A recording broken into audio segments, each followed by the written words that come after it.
Deep within the bowels of the ancient video store, there lived a place filled with terror. That place lives on in the back corner.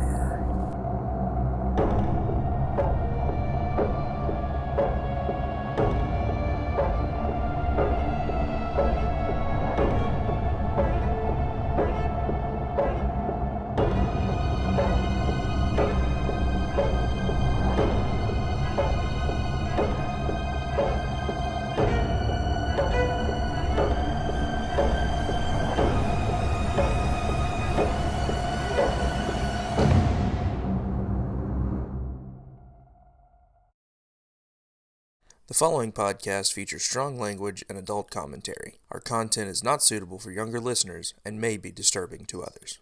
Were you horribly mutated by an alien monster? Half-eaten by a zombie? Are you now a horrible, ghoulish monster? Then call me, Herman Helsing and Associates. We'll get you the help and compensation you deserve. No money down, easy payments. We'll get your life back. And Herman Helsing and Associates, we won't shoot you with crossbows to end your nightmarish existence. Hell no! We're totally lawyers. Well, howdy folks, it's your old pal Wes here. I'm inviting you to come on down to the grand opening of my new butcher shop. We're located at 237 Carpenter Boulevard, right in the middle of downtown. We source our meat locally from the Tuck family farms. We got the meat of your dreams, and I guarantee they're good enough to make you scream. Come on down and have a taste. We'll be waiting. Welcome back to the back corner. I'm your hashtag God damn.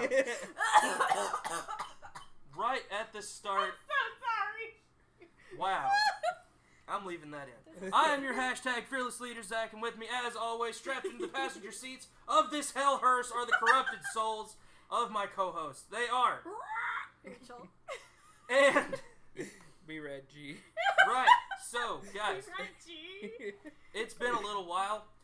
We took a little break. Yeah, some nice downtime. We fought our way out of the Louisiana swamp basement. We finally escaped from there. Now but we're being chased by some fucking cannibal. Yeah, now we're hanging out at the parking deck at a abandoned Kmart. Ain't nobody gonna find us there. So the Kmart that just pops up whenever you need it. Yeah, like the requirement. Exactly. Yeah, it's kind of like the damn it, the house Constantine lives in. Oh, House of Secrets. I should know more about that.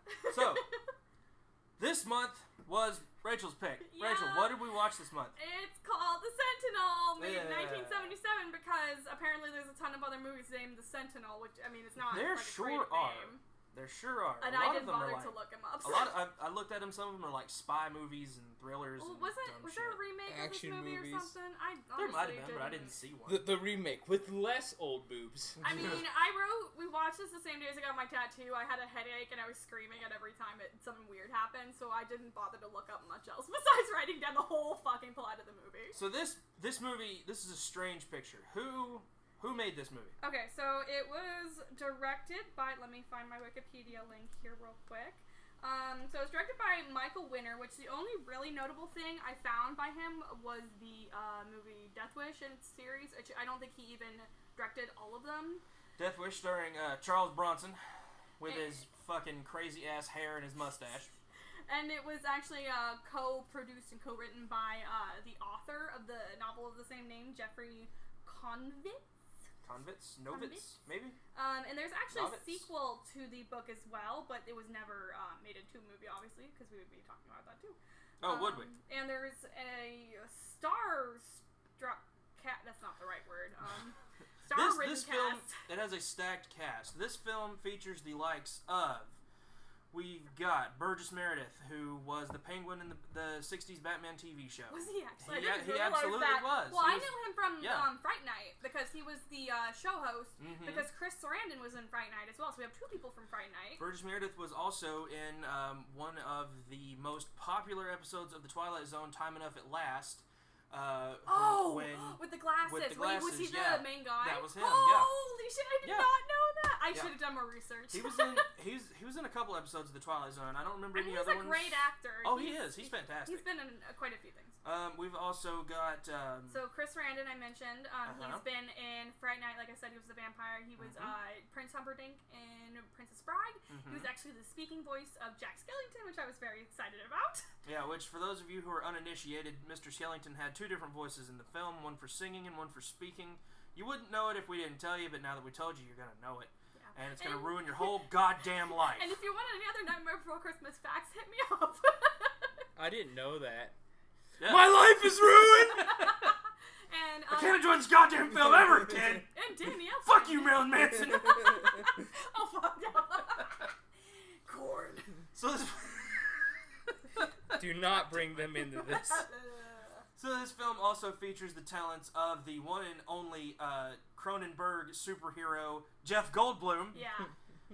Who, from what I read, was not very happy with his performance in the film. They had to ADR a lot of it, which pissed him off, which I understand because he's Jeff Goldblum. And he's fucking perfect. Life finds a way. Christopher Walken. It does. Christopher Walken has a small piece in this movie. He Jeff wasn't in there for very Goldblum long. and Christopher Walken were no baby faces. They were. It was like not old Christopher Walken. It was weird. I know. When I saw him, I was like, "Oh my god!" I mean, okay, so Christopher Walken really cute at that age, right? Jeff Goldblum, I feel like he was still a little young to be like when he got into Jurassic Park era, that's when he got like Jeff Goldblum always sexually attractive.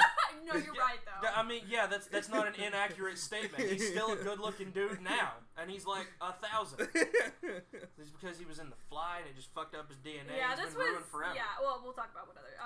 Who else was in? Ava Gardner. Ava Gardner was in this movie. What else did she do? Not really much. Nothing that I recognize. She was in a lot of old movies from like around the 40s ish time. Yep. Frank Sinatra around that. But She very with the Rat beautiful Pack woman. and whatnot. Yeah. What's her name? Who played Ellen Griswold? Beverly D'Angelo is in this which movie. I didn't realize that was her. A lot of the people you don't even recognize them because they're so young. Yeah. But she was in it, and we'll get to. And like you mentioned earlier off the record, everybody in movies from this time kind of look the same. It's a weird problem. In the beginning of the movie, I'm like, who is who? Are these the main character? Because fucking everyone from the 70s looks like a porn star. This film was released in 1977. It had a box office gross of $4 million. Distributed by Universal Pictures. I don't know if that was good for this movie. I don't have the Yeah, I didn't really budget explain or too much anything about for that. that. But being a Universal Studios movie, I'm surprised it's not more well known because it's a popular studio. Yeah, and we were looking at reviews on Letterboxd, and somebody I'd read somebody mention that this film doesn't really get talked about in the same breath as Rosemary's Baby and The Omen and other movies like that. It kind of follows on the coattails of stuff like The Exorcist and Rosemary's Babies involving religion and demons and weird shit in general. But those are all great movies. This is just a weird movie. This isn't necessarily a bad movie. It's just I found this movie very enjoyable. I have kind of a medium view on it. I wouldn't call it bad, but it wasn't like the best movie. It wasn't comparable to stuff like Rosemary's Baby and The Exorcism, which I haven't seen Rosemary's Baby. Rosemary's Baby is really good. But it's one of those movies. It's a classic. Mm-hmm. And then I kind of mentioned before recording too that this is all these actors. They're like A-list actors, but this was before they were even known. Pretty much all of them. Weren't really well known before this at all. So we have that's why we have just basically cameo appearances for Christopher Walken and Jeff Goldblum that are just there. Christopher Walken says like 5 lines. Yeah, he was chewing gum like the whole time. I'm like, okay. Yeah, he's nothing in this movie. He's just in the movie. It's like, holy crap, he's there. Yeah, he's there. But who cares? Okay, when they auditioned him, he's just sitting there like, can you chew gum aggressively and stand there like a goon? Like, let me make this clear. Not even just hot cute. Like, he was adorable. Just to make it clear. I'd walk on walking. As the female in this group. Wait, what'd you say? All right, so what the hell is this movie about? So what happens in the course of this film? It has those weird religious aspects, like I said, kind of following from The Exorcism and Omen and stuff like that, where it involves like the Catholic Church, but this one kind of involves like almost like a culty part of the Catholic Church, because it involves excommunicated priests. From like plot views I've seen online, they didn't really say like excommunicated. I don't think necessarily aloud, but it was kind of like, I guess maybe it was just sort of like implied. Yeah, because they had in the beginning of the movie, which I'll start explaining in a second, they had all these differently dressed men, which I know what cardinals and priests look like because I am Catholic technically, but the rest of them are kind of iffy on. So they had just kind of like a small room with that. So I'll go ahead and start since I'm basically there. Yeah, this was your film. Yeah. What happens in this movie? So we start with being in northern Italy, as the caption says. You hear bells ringing from a church, the vineyards, the ocean, all these old buildings like you have in Italy, these old, beautiful architectural buildings, goat herders just walking along. And you have these men in suits, excuse me, inhaling. Fuck's sake! And I'm Reagan now. Men in suits speaking Italian outside this kind of building, probably drive-thrus because they're near the cars. And then you see this cardinal, who's usually the guy's dressed in red, walking quickly through this columned hallway that's kind of exposed to the outside. Mm-hmm. So he's in this room, right? Basically, it looks like he's performing a mass, almost, because he's speaking kind of like prayers and almost like he would be addressing them like in a mass. And it's just kind of a handful of men dressed in different outfits, religious outfits, but they're speaking English, which, you know, it's Italy, whatever. So it's kind of like, seems like a weird little mass. It'd be fine except for the fucking ominous music that's fucking just penetrating the background. So he talks and then evil, yeah, literally the only way you know it's evil. Demos inimos. Hail Satan. Amos. And this guy in black is just framed by these two candles, and he's just like, there is danger. Yeah. It's not even foreshadowing. It's just slapping across the face. They get done saying the prayer, and he's like, there is danger. Yeah, it's like, who told you can talk, really, though? Satan's in the bathroom. Like, we're in Italy. I mean, it's like, Satan's probably here. So then it just, like, He's gotta suddenly... be somewhere. He's everywhere. It's fine. Hanging out, eating some pasta. Pasta. Creepy pasta. So we go to the next scene. The devil's noodles. The devil's Alfredo. the devil's noodles. Bow, bow. Satanist ramen. Yeah, that's gonna be my new metal band, the Devil's Noodles. We're doing a show next week. Once our drummer gets his shit together. This is the pasta. Realm of sauce. So this is not gonna demonetize by anything. So we shoot to the next scene, which seems to be a peaceful city view of people enjoying themselves, probably New York, and the credits kind of roll, the intro credits. And there's this woman just modeling, which kind of implies she's the main character, named Allison, played by Christina Rains, who really doesn't have at least any notable roles for me, but there she is. Yeah. And then the Sentinel, dun dun dun. Yeah. So the title comes up, and then we have this. I couldn't tell if it was the main girl, but there's two people riding bikes. Because they're in bell bottoms and they all look the same. Yeah. And they just like get off the bikes, and this dude kind of comes up to her and like, oh shit, he's harassing her. Oh no, wait, the porn stash dude is just hugging and kissing her. Yeah. So. And this is the only because he's the other main guy, the girl's like boyfriend or whatever you want to call him. What was his name? Michael. Mike. And the only time he's not seen in a suit, so that's why I didn't recognize him. He's lawyered up because we find out here in a minute that he's a lawyer, and he's lawyered up the whole rest of the movie. And then you have just like this religious spire looking thing in the background with their kissy, and this just dark music. Implying that she's some sort of model. Yes, we got to that. Because she takes her like portfolio to a studio, maybe for acting, and then she's shown in all these magazine covers and pages. And then the next scene shows like two women modeling, one of them being her, with all these cameras in this grassy area. And if you didn't notice, they're shaking their hair, and it goes backwards. Yeah, they use a reverse shot for this, so it's not like them shaking their hair. So they did that.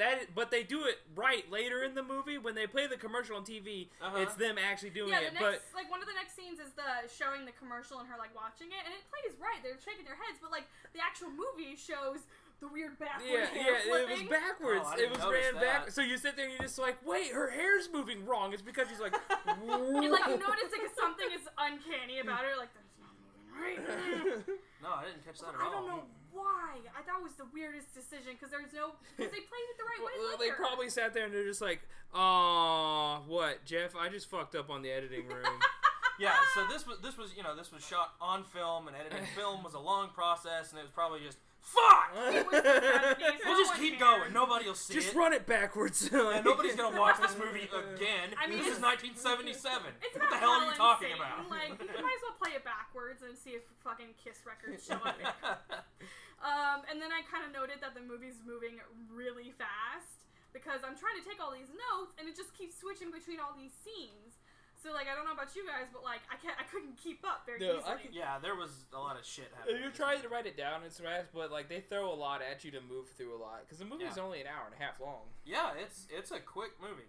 And then the next scenes are kind of switching between the guy in the porn stash that was on the bike, which his name is Michael, and I figure out later it's the same guy that's on the bike, in an apartment building with this other dude who I didn't really know what the relation necessarily. I guess some sort of realtor probably. No, he was trying to buy the apartment. Yeah, so they're talking back and forth, and then Allison and her friend are looking at another apartment, and they're both going back and forth about that.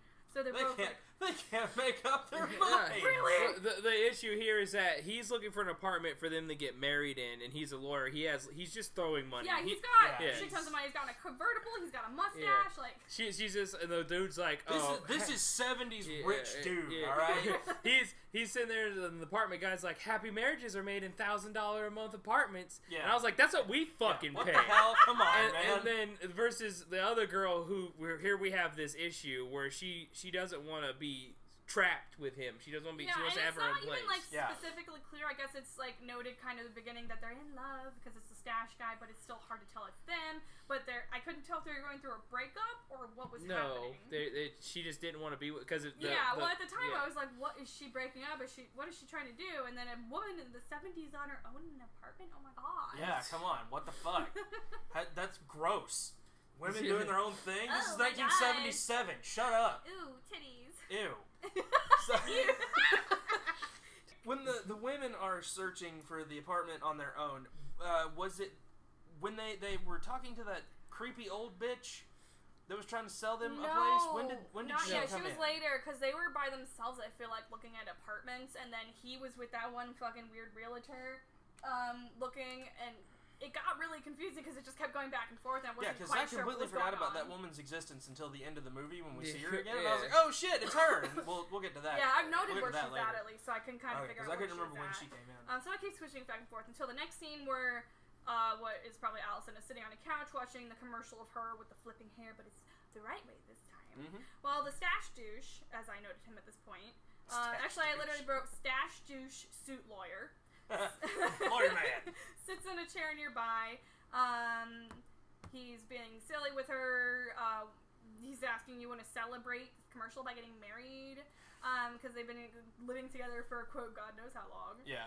But she wants her own apartment for whatever. I still couldn't figure out why she wants her own apartment if they've been together for so long and basically, like, living together for so long. Like, why? What's the point? In this dude's living space is just fucking full of posters of magicians and magic acts. Yeah. I did not look at that. Yeah, they're all over the fucking house, man. They're like people-sized posters for these magicians. You also notice when he has a handkerchief later, he puts it away like a magician, where they hide it in their hand. Oh, what a dick. Yeah. Did that ever go? Did that mean anything? No. Was it just like I didn't catch that? Well, it's just like part of his character. Maybe because he's a lawyer, so he's a magician for people. He makes things go away. Okay, Brad, I guess. You're making the sign for sex during the No one can see that. They just heard angry noises. That's getting cut up. It's called when you put your one hand into a circle and you take the hot dog of your other finger and insert it into the vagina.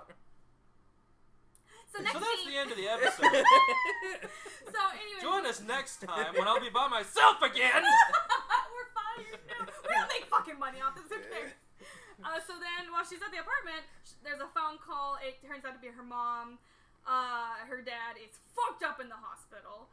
And like they go to it's apparently she's like, it's my dad. And then the next scene they're in the hospital. He's fucked up on machines. And they're watching. This woman was a terrible actress. Yeah. Which one? Whoever our main character was, because that's one of my notes later in the movie. This woman is a terrible actress. I wasn't too. Because I don't expect much, honestly, out of the 70s for some of that stuff. Yeah, but damn. Her dad also dies in, like, one of the most painful old man deaths I've ever seen on film. He's just sitting there convulsing, like, I'm just like, why isn't there, like, a doctor just to put him down? Like, just shoot him. And then it's like 2 seconds later, he's dead, and that scene is done. See, I've got my notes here. It goes, this guy sure does love magicians. Oh shit, it's Dr. Satan. Our hero's dad is now dead. Dr. Satan? You guys haven't seen House of a Thousand Corpses, so you don't get the Dr. Satan joke. But somebody in this movie looks like Dr. Satan from House of a Thousand Corpses. And I was like, oh my god, it's Dr. Satan. So, fuck, I don't know. Dr. Satan's in this movie. Our hero's dad is dead. Yeah. He is now dead. He's just fucking, like, I'm literally like, he's fucked up in the hospital and he's dead. Like, very quickly. And then, of course, switches very quickly to the next scene where it's the funeral. Obviously, probably we just had the viewing, and then this very, very nice house that was, her childhood home. Yep. She's kind of like, the doctor comes up and he's like, she's in shock. But, like... Yeah, he just looks into her eye. He's just like, severe migraine. She's in shock. Like, it feels like the old way where they walk up to a woman and it, like, she's hysterical, which literally is not a disease. She's hysterical. Take this cocaine. Yeah. She's got a case of the vapors. Here, want some coke? Yeah. How about some meth? A little bump of it. This will cure all your hysteria. I thought she was literally in shock, like not moving and just staring, but she's fine. She just doesn't want to go to the burial. Mm-hmm. And then so everyone leaves, and the doctor gives her some weird pills. Because it's the 70s. It's the 70s. It doesn't matter. Cue the weird one of the beginning of where you notice that this movie is fucked up and weird. Go. Well, okay, so she's all alone in this big house and goes slowly upstairs, all sad and moany. And I was just like, how fucking big is this house? Oh, it was... Because she goes up the stairs and there's just more stairs. It's like some Godfather shit, this house, man. She goes up to the balcony of, I guess, the second floor and stares outside. And then there you see, like, this car zoom in on, like, a bunch of the little young teenage girls. And they're all like, bye, Allison! As she is a younger version of her, kind of walks to the house. So I guess it's a flashback, apparently, because it was weird. She was just hallucinating seeing a younger version. Kind of. I don't know. She was kind of like flashing back, kind of. I don't know if it was specifically hallucinating. She watches her past self run by her, dear. They probably gave her LSD to make her feel better is what it was. Probably. This whole movie is an LSD trip. It's just fine. It's bad. So she the whole movie's just a bad trip. She sees the young Catholic schoolgirl version of herself walk up the stairs. Just kind of watches her. Because she's fucking... Anybody else seeing this shit? She's bonkered out of her damn mind. Is that younger me? Damn, I got fat. Look at my thighs. Gross. The young Allison walks up to this door and just kind of hears fucking weird shit going on, and just decides to walk in without knocking, which is fucking rude. Yeah. And then she finds her wrinkled old ass dad, which he still looked like when he was dying, in the bed, having weird, like, kinky sex He's in shit. the middle of a cake orgy, is what I have in my notes. A cake threesome, because orgies require, I think, 5 or more people. I don't remember how many people were in the scene. I just remember there was 7. It was a larger sex worker and a smaller sex worker just eating cake with him. Yeah, it was weird. Like, if a child were to walk into that room, would they be like, is that what mommies and daddies do when we're not around? You're damn right it is. Eating cake. And she was like 16, so it's like, oh! So, like, she goes in, because obviously he's cheating on her, he's cheating on her mom with 2 very strange-looking, hedonistic women. Yeah. Because they're just, like, eating cake like Caesar eats fucking grapes. Yeah, or hedonism bot. The father sees her and gets up, and he's just like, get out of here! Yeah, he throws her out. That's no, he beats the shit out of her. He does. He slaps the shit out of her. He grabs her. He's like, I told you not to fuck around, and he's beating the ever-living shit out of her. And at the same time, like, the women are just laughing. Yeah. Yeah, I do. I have that in my notes. Sardonic anime laugh. There are gross shots of large women eating cake with 80-yard sound, and then her dad slaps her around, and she tries to cut her wrist. There was a lot of skin going on, but one woman was larger and the one woman was smaller, and I couldn't tell if they were just like regular women or if they were prostitutes. There's no tries. She fucking slits her wrist. Yeah. No, so yeah, this is apparently her breaking point. She runs directly to the bathroom and just like slices her ever-loving wrist open. Yeah, she's just like, fuck this, I'm done. just one right after the fucking other. She's trying to get in there. It was really only one on each wrist, honestly. Because then she falls on the floor, bleeding out, and her father runs, and he's like, oh no, Like, what the fuck did you think was gonna happen? You were cheating on your wife, you Catholic bitch. You cut too deep, John. You cut the tendons. And, like, now the fucking sex workers and the dad are all worried. I just want to say that this is a cool effect because when they find her passed out on the ground, she's gushing. They put, like, how I think it would actually be if you slit your wrist. She has a pulse, and you can see the blood pulsing out of her wrist. They probably were just like, pump more blood, Jonathan. Yeah, no, you literally there's a guy off screen like he's like Apparently the score in this scene was really good. I don't remember the score in this part, but I made that note. I was like, this score in this scene is great. I mean, sure. She's crying out, or she's bleeding and bleeding out. She's passed out at that point. And then she gets out of her flashback, and she's just, like, crying there, rubbing her wrist, like, ah! And then she goes Phantom limb pain from her old scars. Yeah, she's just, like, having this weird hallucination flashback, and she's like, ah! And then just walks into another room, and, as you do. Opens a gold little box on a dresser and pulls out a little crucifix necklace that I think she was wearing. Her dad ripped it off of her in the flashback. I know I saw it, and I couldn't remember what it was that happened. So I guess it's intact now. So now, then the next scene, Allison is back home with Stash Douche, known by the name of Michael, so I guess we'll call him that from now on.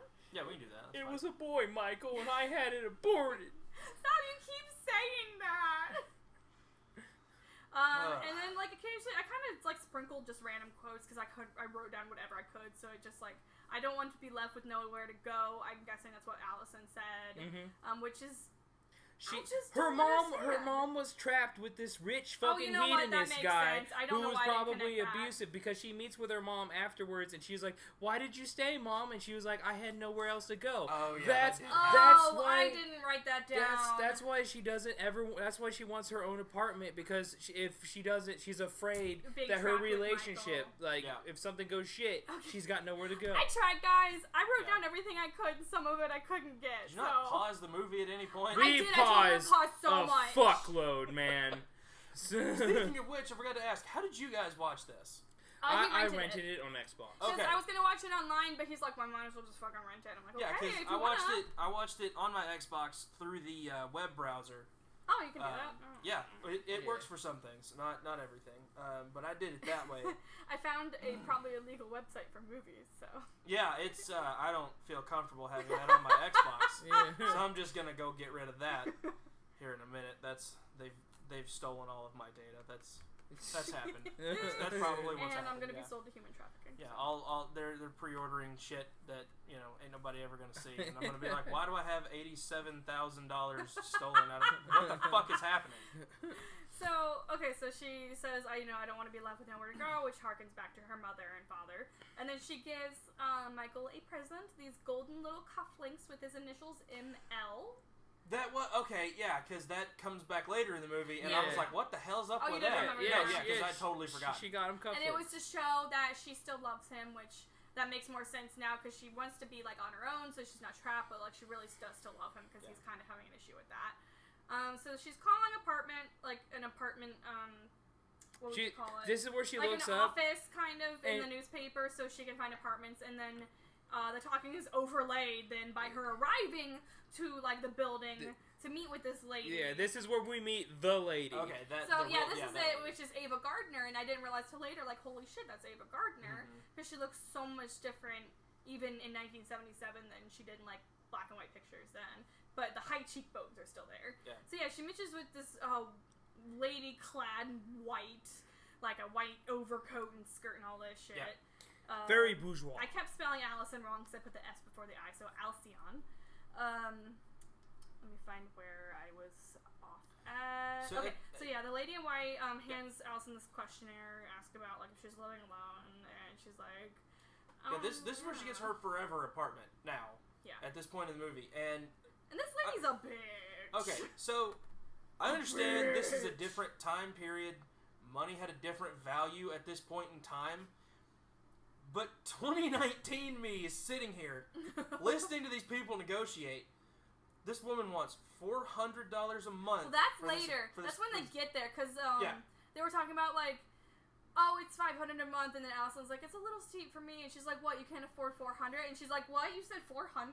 Yeah, it's not bad, and the deposit was $50 dollars. And I was like, so many are you times, fucking insane? I follow a rental page on Facebook from when I was still in college just to see around apartments, and everywhere is like, first month's rent, last month's rent, no pets, doesn't come with anything. And like, she's looking for furnished apartments. Yeah, too. this is in the middle of downtown in New York City. I just want to say that this apartment is also very, very sexy. It is like a mansion. It's got a big sliding door. It's really nice. But we'll get to that because we're not it looks like classy shit. And everything's Hulk-sized. Also because our main actress is a fucking toothpick. Yeah. But everything is so fucking and big. they weren't quite on speed and diet pills yet, No, but they that were was around all just that time. psychedelics. Yeah. That was around that time. But anyway, so she meets with this white-haired lady who is such a huge bitch and talks about like sex is so important in New York and all this other shit. And she's like, I'm sure the landlord will approve because she talks about Allison is living alone and she's a model and she's like, oh, you're gonna bring people here. Women doing their own thing. Oh yeah, Gross. she says, I find that New Yorkers have no sense for anything except sex and money. Well, I guess there's something to be said for that too. Bitchy white coat lady, snobby. That's what I mean, yeah.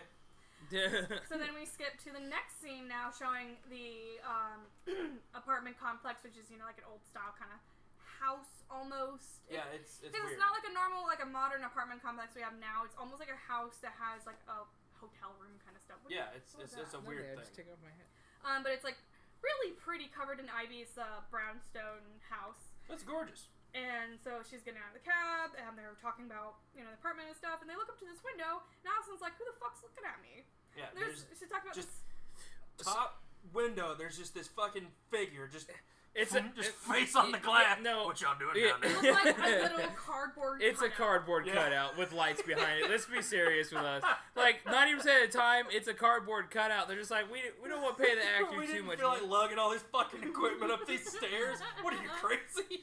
It's just, But did you see the unfurnished apartment he was living in? Yeah.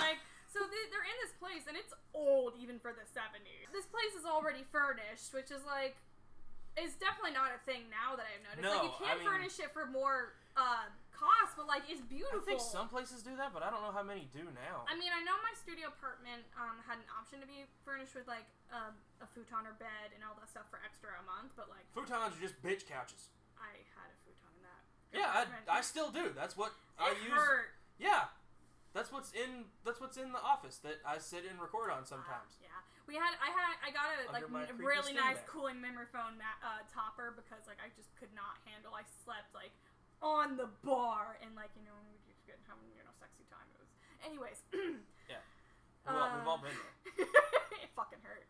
Like my tail. literally, it fucking hurt. Yeah. Anyway, so yeah, they're in this apartment, really pretty, already furnished, nice furniture, and the bitch woman just like stares at her as like Allison's just kind of walking around the rest of her apartment. And then Allison, this is when she asks how much it is. The lady says $500 a month. Allison says too much, and then she's like, "Surely $400 is not excessive." And she's like, "What? Oh, Some sure." reverse psychology shit. Wait, what did you say? You heard what I said. I swear, she's in this shit for the weird demon shit. Yeah, that's what I was gonna mention earlier. Because when I got to the end of the movie, I was like, oh, wait a minute, she knows what's going on. Yeah, exactly. She's a fucking demon. She's part of this shit. No, she's the middleman. She's probably working for the church, and she's like, she's Beelzebub. No, she's working for the church. She's just like, I'm gonna get you some people, and yeah, look, this crusty old fucker's about to bite it, so we gotta find somebody new, right? Yeah, I checked in on him yesterday. He just kind of looked at me and said like, 2 days remain. I don't know what the fuck he meant. Until what? What's happening? Is the electric bill due? Is he gonna die? Am I gonna die? What's going on? Is the president getting assassinated? What's happening? Yeah, this doesn't work like that. By the way, this movie. if this house is as evil, okay, never mind. We'll get there. Did this character just say "fuck this movie"? What's going on? Shit's getting too meta. I can't handle it. So then, they walk outside, and that's when they see the creepy priest, and he's like this blind recluse priest that just looks out the window. He keeps staring at me. And Allison's like, what blind. is she looking at? Because he's like, who's this person staring at me? And she's like, it's just this old priest dude. That's fine. He's just rotting to death. And Allison's like, what's he looking at then? Like, fucking, who cares? He enjoys the view. Maybe he just enjoys the feeling of glass against his face. Truth be told, he's been dead for like 10 years. All right, I mean, we just don't get rid of him. She literally said she doesn't go in and talk to him, so he probably could have been dead. Yeah, he could have been. The church shows up once a week. You got cabbage? He is cabbage. He's a vegetable. Good. He has food. He has the Lord's lettuce. Not the devil's lettuce, the Lord's lettuce. It's just slightly crappier weed. And he just walks away. It's fucking leave. The priests come up to check up on him and be like, "We changed his adult diaper." He's got one of those prison sliding door windows. They just knock a couple in.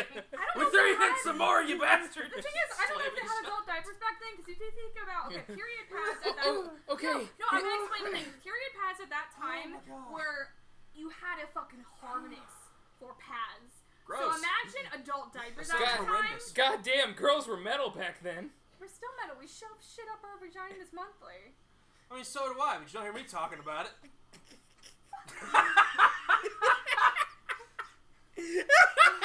I've just confused every single 4 persons that listen to this fucking show. I know, right? Wait a minute, I thought he was a dude. What's happening? My mom's gonna be sitting there and just like, there's a reason why I only listen to the first 20 minutes of this shit. Your coworkers listen to this. No, I got them very interested, but no one listens to this shit. Okay, so the next scene we've got this guy named Jack, played by Jeff fucking Goldblum. The motherfucker who helped me find my apartment, Jeff Goldblum. Wait, what?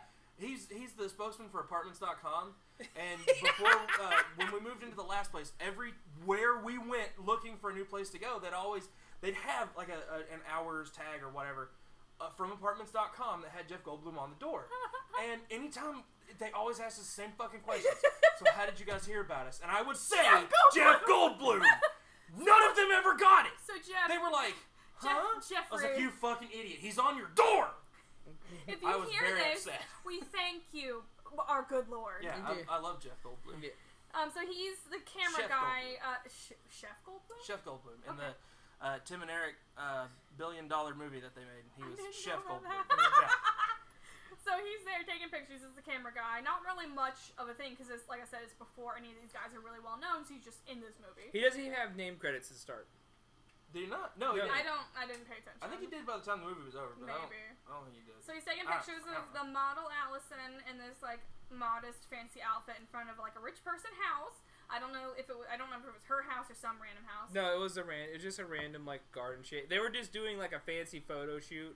And they had like peacocks and 2 dogs. A model, she has to do some random bullshit. But yeah, they have all these animals out there. This peacock, these dogs, this horse. And then just all start going. There was a fucking horse who, I swear to God, it's not acting, at one point freaks the fuck out. Yeah, and just he was the one who freaked out destroys the life of the guy on top of him. Because that must have been why the animals freaked out. Like, I swear, that happened and they're like, okay, the rest have to freak out now. There was some spook. No, there was something. Start throwing lawn darts at everybody. No, she has one of her first attacks here, right? Yeah, well, yeah, because there's I have here in my notes, bitch just all of a sudden falls into the damn floor. Nope, that was a different scene. That Yeah. was when Burgess Meredith comes in. Yeah. But she does have, she has some sort of like fainting spell at this thing because Jeff Goldblum freaks out about it. Yeah. So all the animals start going fucking crazy. The peacock noise, I noted, is the same noise used somewhere in Clash of the Titans, I swear, because it's not a fake fucking peacock And it noise. jumps into the pool. Well, you noted that, I didn't even see it, and then I just said, Baby Jeff, because it's Baby Jeff Goldblum. It's kind of like that in, what was it? Thunder in Paradise, I think. This one movie Hulk Hogan made, and in the beginning part of the movie, there's a montage of him riding a motorcycle, and he drives past the beach. This fucking dude throws a dog into the ocean, and it's like, wait, what the fuck just happened? Nope, we're going. Hulk Hogan, keep moving. They didn't. Keep rolling, Jack. Hogan, wait, no. Keep rolling, brother. Goddammit. He was in on it. So, okay, Baby Jeff. Then Alice gets a call from Mike, Stash Douche, which I had noted earlier. Yep. Played by no other than Chris Sarandon, who is notable in movies such as Fright Night. Wait, did we already mention this? Oh, yeah, we talked about this. Oh, yeah, so yeah, Top Fright of the hour. Night, Nightmare Before Christmas, and then, of course, very notably, Princess Bride. Mm-hmm. Chris Sarandon looks nothing like him, I He swear. didn't look anything like Susan Sarandon. Not really. Yeah, that's actually another thing to note, because that is what... I don't know if they're still married, but Susan Sarandon was Alexis married, Texas, what? I don't know if they were actually related. No, they were married. Oh, were they? Yeah, that's how she got the last name. They were married. Damn you, Tim Robbins. And then I put yes, I just figured that out, that was Chris Sarandon at that point. Looks exact, expects reprimand, gets reprimanded. And then suddenly, she's like shirtless, changing, and then she's wearing this fucking see-through bra with nipples for no reason. Oh yeah, because I was just like, was that just how The bra bras had work? nipples? No, her bra was see-through. You could see her very brown, big nipples. Oh, okay. Good story. They Okay, made a bra like that. I was like, wait, what? The bra had nipples No, on it was it? see-through, I don't so you remember. could see her nipples, but they did make a bra like that at one point, because it was on one of those I Love the Whatevers, whatever Dead Day shows. Yeah. They did make a bra that had little fabric nipples. Oh, that's gross. Yeah. So, she's changing. I can't get the real thing. This is all I can get. Goddamn 70s incels. No. Creepy bastards. We're not gonna discuss that. And then I just put nipples. Oh, we're talking about it. That's the new subject. No, we skipped the movie. We're never finishing this. And so It'd be like a 14-hour recording. about incels. If you're an incel, go fuck yourself, because that's all you can do. Don't listen to my show. Get out of here. We don't do this for you. So We don't do this for anybody, truth be told. Nobody listens to us. yeah, I mean, we've had a couple pages. This is for later when we catch like our big break and people look back and we release a DVD collection of the older. A DVD collection, bro? Yes, because we were recording this. A DVD collection. There's a camera in our bedroom. No, there's not. Yeah, you're right. I'm too poor for that. Do not put We're that not into people's recording that heads. in here. Do not put that into people's heads. Okay, so now I have to find where I'm fucking at. So yeah, she's wearing this The nipple bra. wait, I missed something here. Okay, yes, I just figured that out. Weird noise. Wah wah wah. There was this weird wah wah wah music, and then she has a weird reaction, grabbing her head and falls the fuck over. Yeah, And is then this when she's Burgess shirtless. Meredith shows up? No. This is Motherfucker. later. We're still not Where there the yet. fuck have I been in this We're movie? gonna get there. So then she's shirtless with the see-through bra, nipples. Allison's talking to this other woman.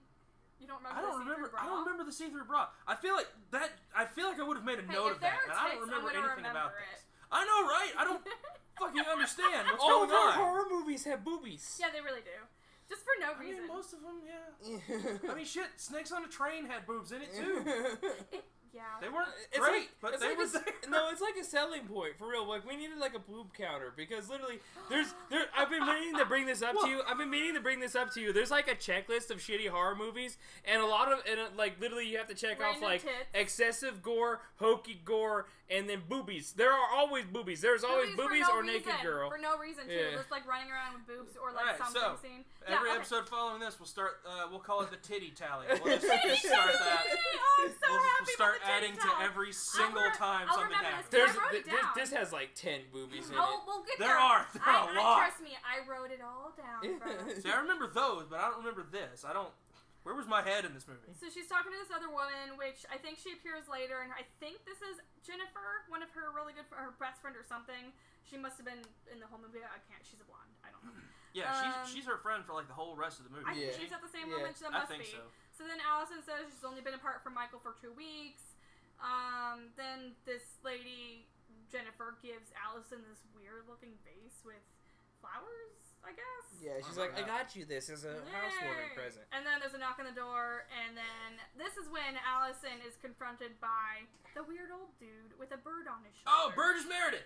Played by Burgess Meredith. Yeah. So The dude, not the bird. So That's what the I bird meant. played by Burgess Meredith. The bird is Mortimer, by the way. Why am I a bird again? No, wait, Mortimer from Brazil. If I just want to cut in here real quick, before we know later in this movie that this guy is literally Satan, I thought this was the nicest character in this entire movie. He's fucking crazy. Just fucking spoiled it. I'm sorry. This movie's like 45 years old. It'll be alright. It's fine. So, yeah, I put right Burgess here, Meredith. bitch just all of a sudden falls into the damn floor. Burgess Meredith shows up out of nowhere with a cat and a bird on his shoulder. I think you kind of like skip parts yeah, of that. I like merged them together.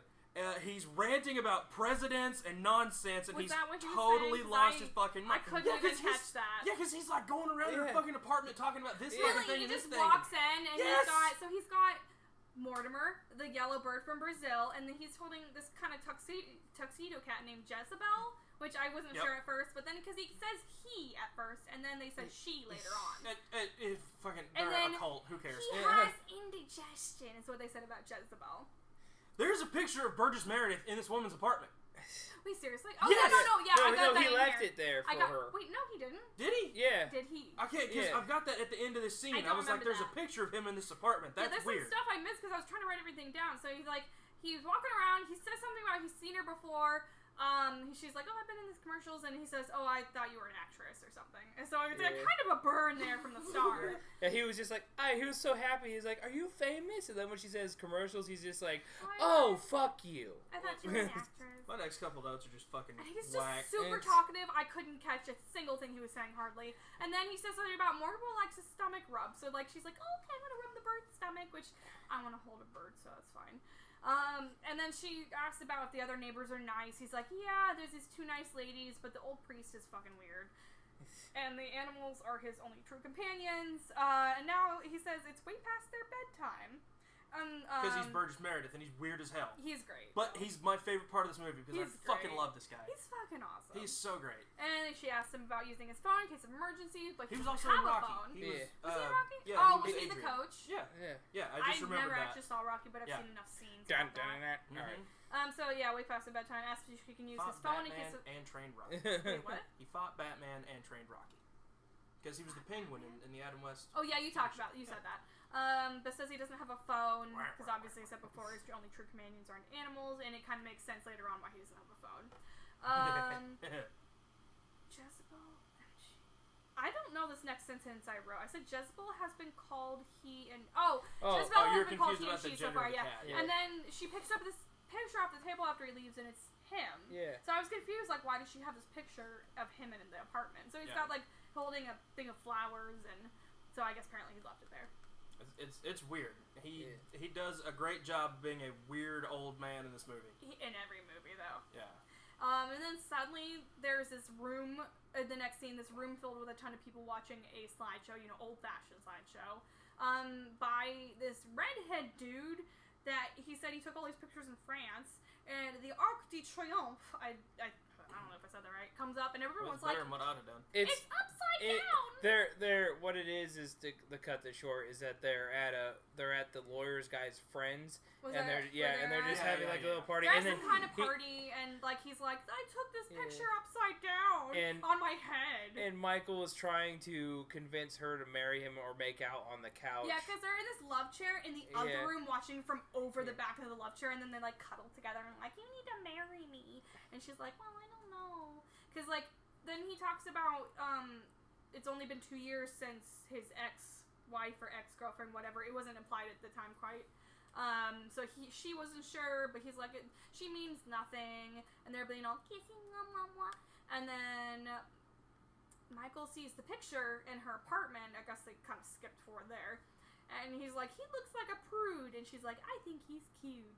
And then he sees her cross necklace, and he's like, I didn't know you were Catholic. And she's like, does that matter? So, like, all this shit happening really quickly. Yeah, it's not quite as bad as, like, a soap opera. It's a lot of filler. We're, like, because, like, when I was hanging out with Sarah's parents one time, her mom was watching soap operas, and I was like, I don't understand how the fuck anybody can keep up with this shit, because it's like, 2 seconds of these people, 2 seconds of these people, 2 seconds of these other people, 2 seconds of the first people. The only soap opera that matters is Dark Shadows. And it's like, what in the living fuck is happening? It does kind of feel like that in a way, because like it was written very quickly, I feel like, just to get to the end of all that, just the end of the movie, and everything that happened there. They probably had a quick production. It was a lot of filler that was super unnecessary and didn't matter, because like when he's like, oh, I didn't know you're Catholic, and it's like, does it matter? It's like, really didn't make that much of a difference except her going to church and praying. It's like anyone could do that, like any Christian, whatever. So, okay, so another scene, she walks into someone's apartment, like the door is open, so she walks into one of her neighbor's apartments, whose door is kind of cracked open. Yeah! Without knocking, because I guess it's the 70s, and serial killers are there, but no one gives a fuck. And she's like, is anyone there? And these 2 women walk in behind her, and they're like, well, how may we help you? And they're dressed in these leotards, right? Yeah. So here's what I have for their descriptions. Okay, you go ahead, but I love this scene. Our hero meets her neighbors. One of them is Beverly D'Angelo. Yes. And the other is an aging dominatrix. Really? That has to be what's going on in this movie, right? Yeah. I mean, come on. Let's see, Beverly D'Angelo, the other one. Let me find the cast here real quick. Because it was This is the single The other best one scene was in this movie. Sylvia Miles, which I didn't really find much on her, honestly. Yeah, but her outfit and the way that she was acting They were and shit, both, I was like, because there was a ballerina, like a ballet poster on the wall, so basically dressed as like ballerinas. Yeah, she got there. okay, They were wearing like yeah. leotards and tights, because Yeah. like I used to take ballet when I was like 5. I remember that, yeah. Anyways, so they walk in, they're like, okay, she just wanted to introduce herself, because, you know, she's wanted to introduce herself to her neighbors, whatever. Mm-hmm. And, one of the weird witchy bitch ladies is like, we don't get visitors often. Yeah, I can't imagine why. Yeah. And I also noted that she's holding the cigarette, like, on the stick thing. Yeah, they were doing it the old style. For no reason, again. So she says that she's Gerda, Gerde, I guess German, I don't know. And the other one is Sandra, who doesn't say a word, but does something else. And that's Beverly D'Angelo. She yeah, doesn't yeah, say the quiet a one, thing in this Sandra, movie. is Beverly D'Angelo. Very young Beverly D'Angelo, because again, 1977. Yeah. And there's also, we kind of noticed, because we paused at a point, this weird painting in the background that's like a naked person and someone else. Yeah, right when we paused it, there's a picture of a naked girl and a normal girl. Not a clear painting, kind of a blobby painting, like artistic, but like something with sex, I guess, because someone was naked and someone wasn't. Okay. So we move on, and the witchy bitch leaves. Yeah, so the older woman leaves. Sandra isn't really talking; she's just like staring, and like Sandra's getting hot. At this point, she's getting still, hot as like, fuck. I noticed early on, she's like rubbing herself very weird, and then they talk over coffee. I know they definitely fuck. Yeah, they absolutely. These two women are an item. And Gerda, who's on like some level. There's an older lady and a much younger lady. Well, not like old, but like middle aged, because you can kind of see little wrinkles. She's sitting there rubbing her hand up her thigh. She gets up and leaves to get something. Mm-hmm. And Sandra just starts fucking her clit. Yeah, I put out of fucking nowhere, Beverly D'Angelo starts touching herself and having a full-blown orgasm on the couch in front of this woman. You can't describe it as touching herself. She's fucking her clit. By the way, for those who don't know the actress's name, it's the wife from Christmas Vacation. It's Ellen Griswold. Yeah, it's Ellen Griswold. Vacation. So take that woman, and she's sitting there in a red frilly dress, just going to Ellen town on Ellen herself. She's Ellen it's Griswold, aggressive. the sweetest, like, kind of nice lady who's trying to keep what's his fuking Griswold under control. Everybody's favorite movie mom. Yeah. Fucking her own organs. She's making a fucking Muppet out of herself. She's doing. She comes like a freight train. She comes hard, but like the quietest come I've ever heard. Yeah, she's like. And our actress, our hero, is just sitting there, and they keep going back to her, which like this would be. Allison is just trying to look away, drinking her coffee or whatever it is. This would be like the actual real thing if someone left you alone with a stranger, and then all of a sudden they start diddling themselves, and you're just like, I can't. It's like a train wreck. I can't look away. So but you're just sitting there. You got like your hand up on the side of your head. And you're just like, that's. That would literally be me though. But boy, also how about like, that? That's. I kind of look over. Is this? Are you? What do you want me to do here, man? Why are you staring at me so intently? Yeah, what she's do you like want from me literally in this situation? staring at Allison. I'm like, so she's rubbing her clit. Allison tightens up, and I just wrote, she is getting off. She is about to come, and Allison just looks away, and then Sandra just quietly comes, like ladylike, as Allison just fucking stares. Yeah, and then she Gerda comes obviously back. interrupted something when she came to this apartment. And then she just couldn't contain it. Yeah, it was. And Gerda comes back with whatever, and then Allison has the question, which I don't even know why she's still there. What do you do for a living? And then my favorite line, what do you do for a living? And Gerda, the older one, says, we fondle each other, as she puts her fucking hand on Sandra's shirt and grabs her tit. Yeah, I put this bitch and Beverly fondle each other for a living, and while she says this, she's giving D'Angelo a titty massage. My favorite line, what do you do for a living? We fondle each other. And Allison gets the fuck out of there and just leans against the railing outside the apartment. I had a lovely time. I had a lovely time. And Goodbye. Gerda says something about, like, it's wrong. Hold on, what did it, let's see, she comes up. It's rude to eat and run. But then I think, I looked it up, because there was a quote, and then Allison, I guess, replied, which I didn't hear, I didn't eat, I drank, and I don't know, but it's rude to eat and run. She didn't eat. Yeah, I don't. It's funny, but it didn't work that way. Yeah, so the really old need for that. not the old curmudgeon, the old fucking eccentric dude, what was his name? Charlie or something weird. I didn't actually write down his name because he was just the old dude. Burgess Meredith. Burgess Meredith. Yeah, let's call him by his name so we don't have to Burgess comes up, saves her, and just brings her upstairs with this box full of shit. Yep. And then she has like another headache thing while modeling, but she doesn't pass out. She's fine. And our hero runs away. We cut to her on a set having another head attack. She sucks at acting. Yeah. That's what I put. I wasn't honestly too upset about her acting because again, it was the 70s and it could have been worse. It basically anything. Oh, it could have been way worse. Anything in the 70s was basically porn, so I mean, why not? Almost, yeah. So they're filming this commercial because now I guess she's a commercial actress and she has to pour this bottle of champagne or wine or whatever for the camera, turn, and the bottle has to face the camera. This may have been what I meant by she sucks at acting. Because she kept yeah. having to do retakes. Getting pissed off. Like, what's wrong with you? I don't understand why she was. This head thing didn't make sense for that. So she does it wrong again and again. She's getting frustrated. 8 takes, take 14. She finally gets it, but the cameraman's like, oh, it's out of focus. And then Allison just like falls over, hits some fucking glass, and this chick freaks out and calls an ambulance. And the director is like, well, replace her. Yeah. Yeah, Jeff Goldblum's just like, no, it wasn't Jeff Goldblum. No, it was a different guy because it was a film guy. So then Allison's at this phone booth calling Michael about her pills and asking about putting a phone in her apartment because she still doesn't have a fucking phone. You know. Yeah, because it's the 70s. But like a phone, everyone needs a phone. And then she's in her place taking the pills, watching TV. Didn't she take it with some booze or something? I swear. Yeah, they some were. wine. Totally hell, I would. Yeah, the week I had, if I was in this woman's situation, hell yeah. I'd again, 1977. Yeah. There's a reason. And then her doorbell rings. Wake up, take a swig. Go to lunch, take a fucking Literally, swig. though, that's all people did was drink and smoke weed and smoke coke. Or not smoke coke. That's, you know smoke what I mean. coke. You could put coke in a joint, and I guess you could smoke it that way. Oh, that would not be a good idea. No, it wouldn't. No, that's a real thing. Your lungs would like crystallize. No, they lace it with that. We're not going to discuss this. We're not going to discuss Works this. well for Brad Pitt. Her doorbell rings. It's Burgess, and then she walks upstairs to his place, and he's so excited. He blindfolds her and tells her no. Tells her not to peek. At the blindfolding, No, I thought this was gonna be some kinky some kinky evil shit. I thought he was gonna take it off and be like, "Welcome to our naked 80-year-old sex It party." almost was though, but she opens up. It's a surprise birthday party for Jezebel the cat in a high chair, a baby high chair. Yeah, with a hat. This is where I gave up on the movie initially. I was just kind of like, okay, this shit's weird. I'll finish watching this another time. Because my notes end with, after she gets home, Burgess Meredith shows up and takes her to a party his fucking cat is having. What the fuck is happening in this goddamn movie? And that's all of my notes.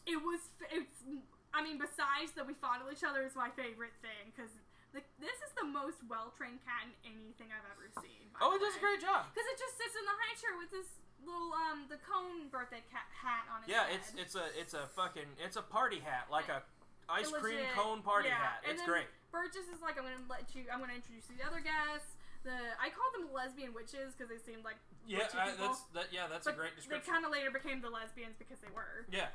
The lesbians were there, so like Allison's obviously uncomfortable, and then all these other people are sitting around. That sounds like really like, what's the word I'm looking for? Discriminatory? Yeah, kinda. But then like that's all their That's characters what are. I felt like it was kind of, but literally they are. It's a descriptor. They're the lesbians. That's all they do. There's nothing else to these characters in this movie. They are the lesbians. And so like it's not like. It's not like the lesbians. No, they're just.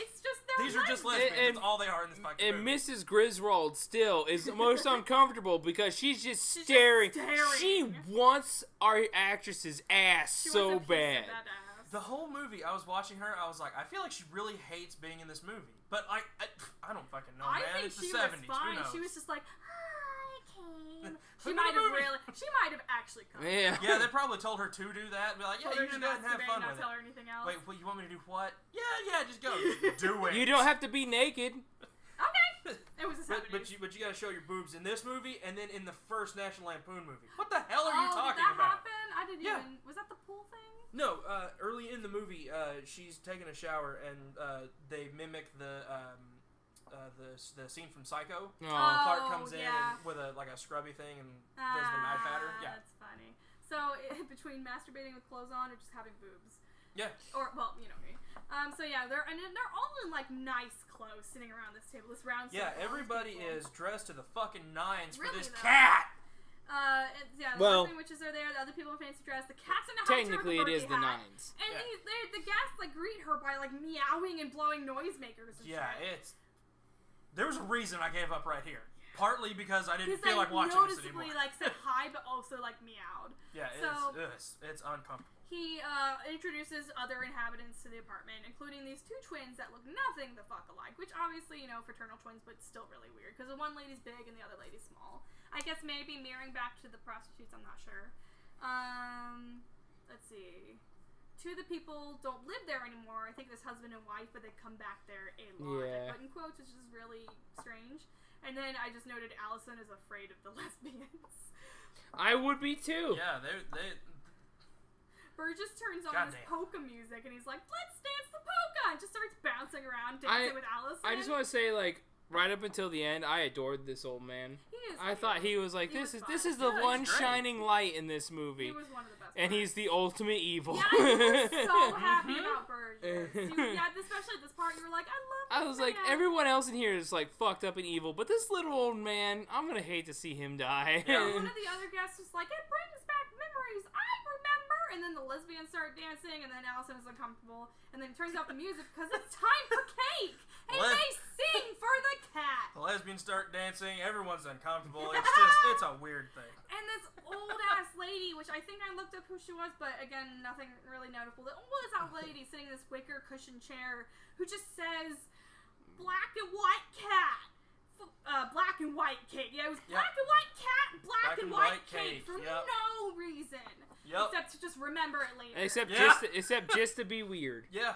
And then just suddenly Allison is sleeping, but she's having these weird echoey dreams about the guests in this teal color. Oh, no, this is where it's like a nightmare dream sequence, because it's how like they really are, because there's titties. Allison's sleeping, the lesbians are naked, Allison's walking backwards, Michael is just there watching bored, Sandra is doing symbols ominously, and then she wakes up suddenly, and that was just the weirdest trippy dream. Obviously she's on acid because the doctor gave her something acid. And this is where she notices that the chandelier above her just starts shaking back and forth.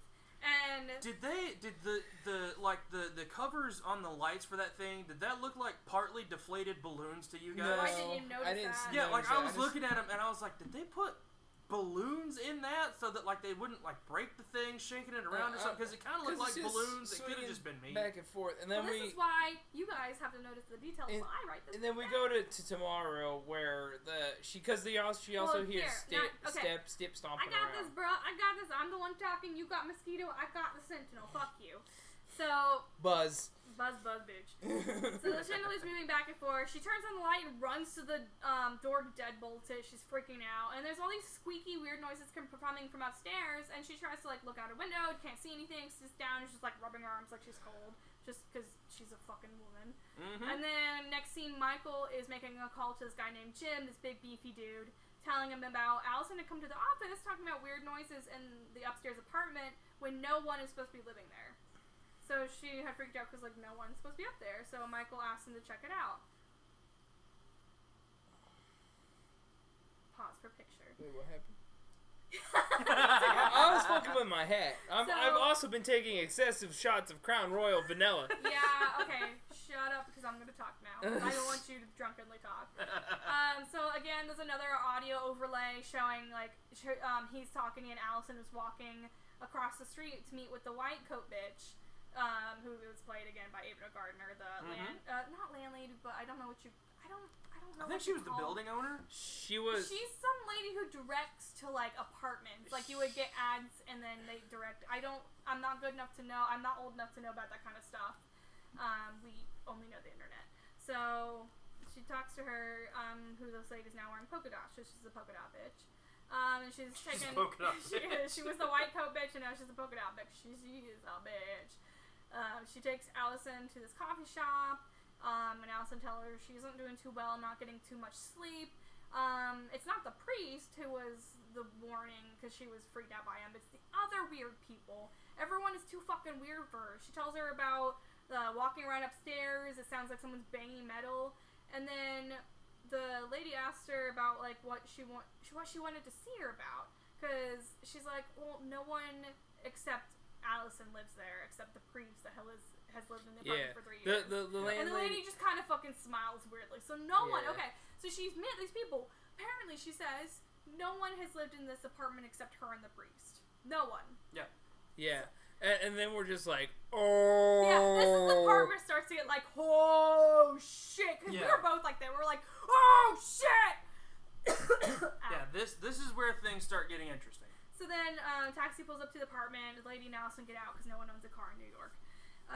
The lady doesn't think it looks like there are people there. Like, she's like, oh, it looks empty to me, you know, except for the priest cardboard cutout shadow. Mm-hmm. Then it cuts to they're inside the apartment where the figure is. Oh, it cuts to the inside of the priest's apartment where you see the figure sitting in a chair just looking out the window with all these cobwebs and dust and this statue bust, this cobwebby dust sitting there, not really much else. And I think it was the same guy wearing black from the beginning scene. Not the cardinal, but the guy who was like, there's danger. And you can note him by this ring he's wearing. So, the guy in black walks up, puts his hand on the statue, and showing that he's wearing the ring, which has kept popping up, and I couldn't remember when that happened. And he's like, Holy Father, I have come that you may shed your burden in peace. And I said something about, the old priest looking out the window looked like this dusty piece of shit. Just sitting there. Literally his hand was covered in dust. He's just sitting there just like, I've been here for 87 years. Like, and you can kind of see at the end of the scene the priest, like the old priest in the window turning his head, but that's about it. So it almost feels like Psycho for a second. Okay, so then Allison and the realtor, I guess, lady. Yeah, sure. I was trying to think of that word. I'm not good at words. They go into what was supposed to be the lesbian's apartment, right? So the furniture is completely different than what Allison had saw. Everything is dusty and cobwebs. And apparently the landlord was renovating the apartments. And Allison's like, could I have been dreaming? Blah, blah, blah. So just what I want to say here is like, so if you're renting out an apartment complex, so the one room it's really creepy though that she's one of the only occupants in there. I know, but it's like so there's this whole building, and the renter made the one room look nice.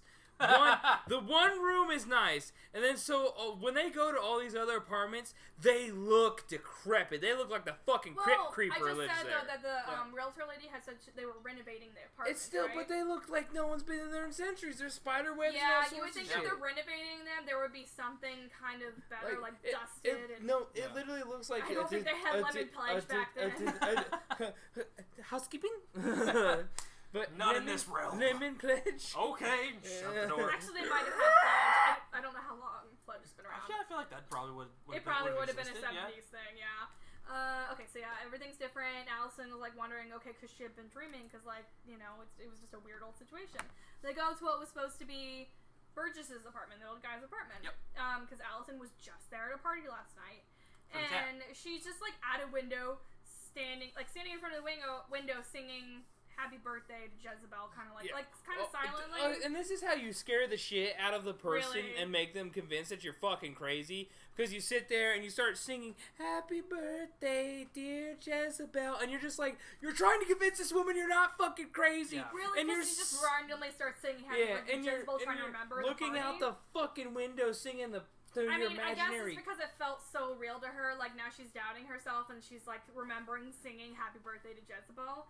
So then she's looking around the apartment. It's basically empty except for like in the wall shelves with a ton of books on them, like dusty old books.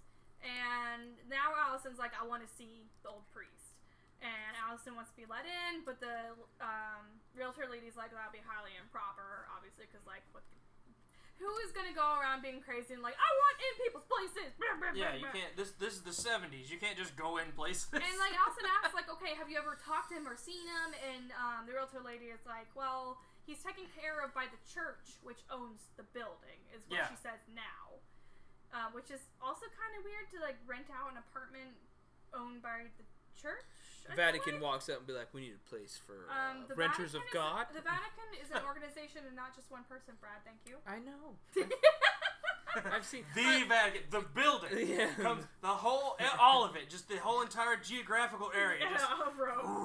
Well, see, I don't want to talk about the Vatican anymore because we'll talk about it. They'll hear this, and then at night we'll be attacked by like the super Catholic police. Super Catholic police. I mean, that's basically the Vatican. And they'll destroy us. We're from the Vatican, and they're just gonna like drag me away. The Catholic FBI. SWAT dudes come rappelling through the window. FBI, open up! This is the plot of Helsing, though. They just break in my windows on shit. They're like, I didn't mean to talk shit about the Vatican. They just fucking club me with Nick Cage. No! And as I'm being dragged away, I'm like, Nicolas Cage will find me! I kick ass in the name of the Lord. They blow out both my knees, and they're just like, you want to talk shit about the Vatican? And I was like, I don't even fucking know. And they just slap the shit out of me. Next, we take your Ryan Johnson. They're not all Irish. You know the Vatican isn't... Okay, never mind. Sir Father O'Malley, okay? You're just racist. It's okay. I'm not racist. Okay, so then next it shows Allison on the phone talking to, I guess, Michael's receptionist or something, and then Michael had to go to town for something. And then she's back in her apartment, playing this weird, like, random classical record, and then taking her pills, just chilling, you know, and then she falls asleep on the couch, wakes up, takes her shirt off. This guy in a suit walks up to the apartment, like the outside of the apartment. Allison is in bed now. It's the dude Michael called to check in. Yeah, no, that's what he called in a favor to have some muscle go check out the Yeah, I had mentioned that building. earlier, but I forgot to mention that that's who the dude in the suit was, the gym guy, or whoever was that because he talked to Jim, so whoever went to check it out. So Allison's bed, there's this weird ominous screeching music. Okay, no, I got because this is where shit gets real. Yeah, so he walks into the apartment, Allison's in bed, there's this freaking ominous screeching, literally screeching music, and then she hears some noises upstairs and the chandelier going back and forth again. It's 3:30. She noted on that clock. She grabs it exactly 3:30. She grabs a flashlight and a knife. Okay, first of all, and she's fucking look like Laura Croft, just like in her skimpy PJs. Yeah, no, like if you're ready to, all right. So if you wake up in the middle of the night and you're like, I'm gonna confront these fuckers, this crazy, creepy shit. I'm gonna wear my frilly nightgown and not put on fucking jeans well, she has, like, or some clothes. Booty shorts for the PJs, but it's the 70s. She doesn't have a robe. But she's built like a twig. She's like 70 pounds soaking wet. She's gonna go fight some home invader. You two are big boys. That's what was normal. Not to go fight intruders in your house. No, I'm talking about it's sticky. What's she gonna do? Stick Seduce him? People didn't eat back then. Don't pretend like you're looking at dick, Brad. I was looking at a knife, you fuck boy. Oh, it looked like you were looking at dick. Okay, so she's walking up the stairs with this flashlight and a knife, and I noticed she walks by this big religious icon on the wall that looks to be like the Virgin Mary. So it kind of shows that the church is owning the building, basically, or quote unquote the church owns the building. And then she comes across the cat Jezebel eating the fucking bird. Eating the bird. There's two shots to this, by the way. There's one where the bird is dipped completely in red liquid, and the cat's just going to town on it. And then when they cut back to her, from the girl freaking out to the cat again, the cat, there's way less blood on it, but the cat picks it up now. And just runs away with it. By the way, she's growling and all this shit and runs away with it, but the prop bird is like inconsistently bloody, and honestly, I just thought about this. The first time I saw it, I thought it was like a rat. Yeah. Oh, God. I didn't realize it was a bird. Because I saw the yellow and I'm like, oh shit, she's eating Mortimer. But I wouldn't even doubt for this time period that it was the real bird. I just want to put how well trained this cat was, because it was actually pissed. Mm-hmm. Like, it was actively angry. And then it picks up the bird. It was really well trained. And then it takes off. Do you think it's still alive? No, it's dead. The cat? This cat is very dead. It's dead as fuck. I'm sorry, guys. This cat is a skeleton. The cat is like hissing and growling, and then just fucking picks up the bird and carries it away, and Allison's like, oh my gosh. So then Allison walks to the door and opens it. She's looking around like cautiously with the flashlight, and our apartment seems to be unoccupied. So at this point, I just want to say that she's gonna, in hysteria, because she's carrying a knife, she's going to stab the dude Michael sent in. which that's what we thought. It's like, oh shit, she's just gonna stab the detective dude. Yeah, like the detective dude's gonna turn the corner and she's gonna be like, fear murder. Fear murder. It's like fear farts, but just with a knife. Because you don't walk around in the dark with a shitty flashlight and don't fucking just like turn the corner, get spooked, and immediately start murdering. That just happens, and she's like, no, I killed the one guy who can save me. Yeah. No, he wasn't even there to save. He was just there to be like. He was just there. Yeah, he's just there to be like, I won't make sure there ain't squatters here. He just looks at the house and walks away, basically. Yeah. Let me see where I'm at again. Okay, so she opens the door, looks around cautiously. She opens another door, and I wrote it creaks stupidly because it just fucking creaks like any horror movie prop noise. And there's all these like it's mostly like dust on unused furniture. She points to an empty bed, and then the flashlight goes out, of course. Yeah. And then a door opens Nosferatu style. And what I thought, okay, I wrote the priest dude, but it actually, okay, we'll get to that. Yeah. I thought was the priest dude because he was like pale and wide-eyed. Is there? Oh no, this is some George Romero shit. Is what this is. Because this character just fucking straight up just walks out in front. Quickly past as she just shrieks, and he doesn't pay attention. And that might have been actually, I don't remember at this point what's what. It's her dad. Thanks. Sorry, for go. spoiling it, Brad.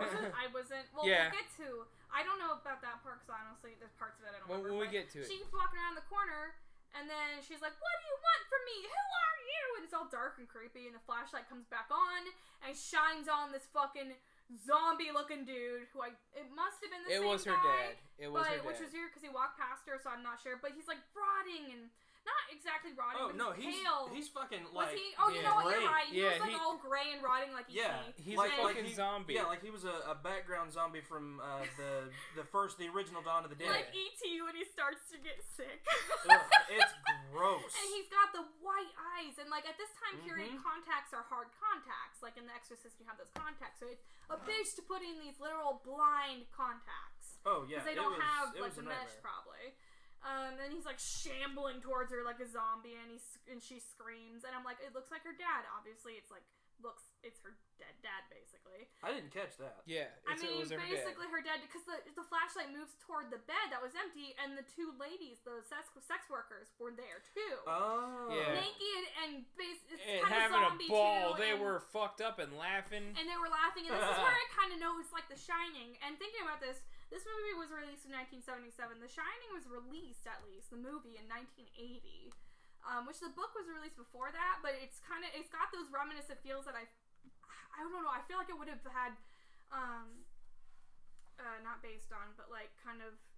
So like they pulled inspiration from or something? Yeah, inspiration kind of from it, like they did other movies, but it didn't, unless they read the book and got inspiration from that, but the movie wasn't released yet from The Shining. Right. So it just reminded me of that. She runs into this table. But, The Shining is like a million times better than this movie. I mean, you're not wrong. But again, compared to the... No, I know, but if we're looking at it just on its own, it's a fine thing. And it's still better than this movie. Steven Kubrick? Is that... No. Who the fuck are you talking about? Kubrick. You've combined two people into one person. Right. You combined King and Kubrick into one guy. No, I was thinking Steven Spielberg. Ultra Instinct starts playing and they just smash it. I've got a Kubrick. I've got a Stephen King. Stephen Kubrick. The Kubrick name. Wait, what was the point of me saying that? Kubrick's fucking insane. Oh yeah, he was crazy. So like, obviously the movie had something to it, but anyways, so she's running, she hits this table, and if you didn't notice, it had a bunch of razor blades on it. I did. Yeah. Why? Yeah. Because she tried to commit suicide. Okay. Yeah, harkens back to her cutting her wrist. Because it was so long in between when I watched the movies, I didn't piece that together. But she didn't say anything about it. She didn't notice it, but it was there. Yeah, so at least that's something. And then, the fat ladies are there, creepy zombies, like The Shining, runs to the table with the razor blades, and then she goes up to what was maybe her dead dad, and starts just stabbing him, very, like... It's weird. Yeah. Like, purposefully stabbing him, like, it showed each stab very strangely. Yeah. And also she's cutting pieces off of him. His eye, comes out really weird. Sliced the eye, like...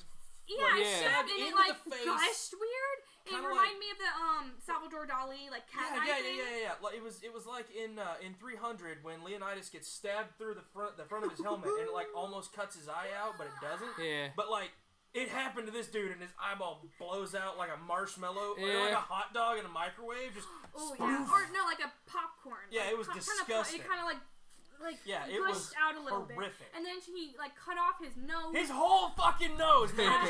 Swoosh. Kind of like Michael Jackson in South Park. It was bad. Ugh.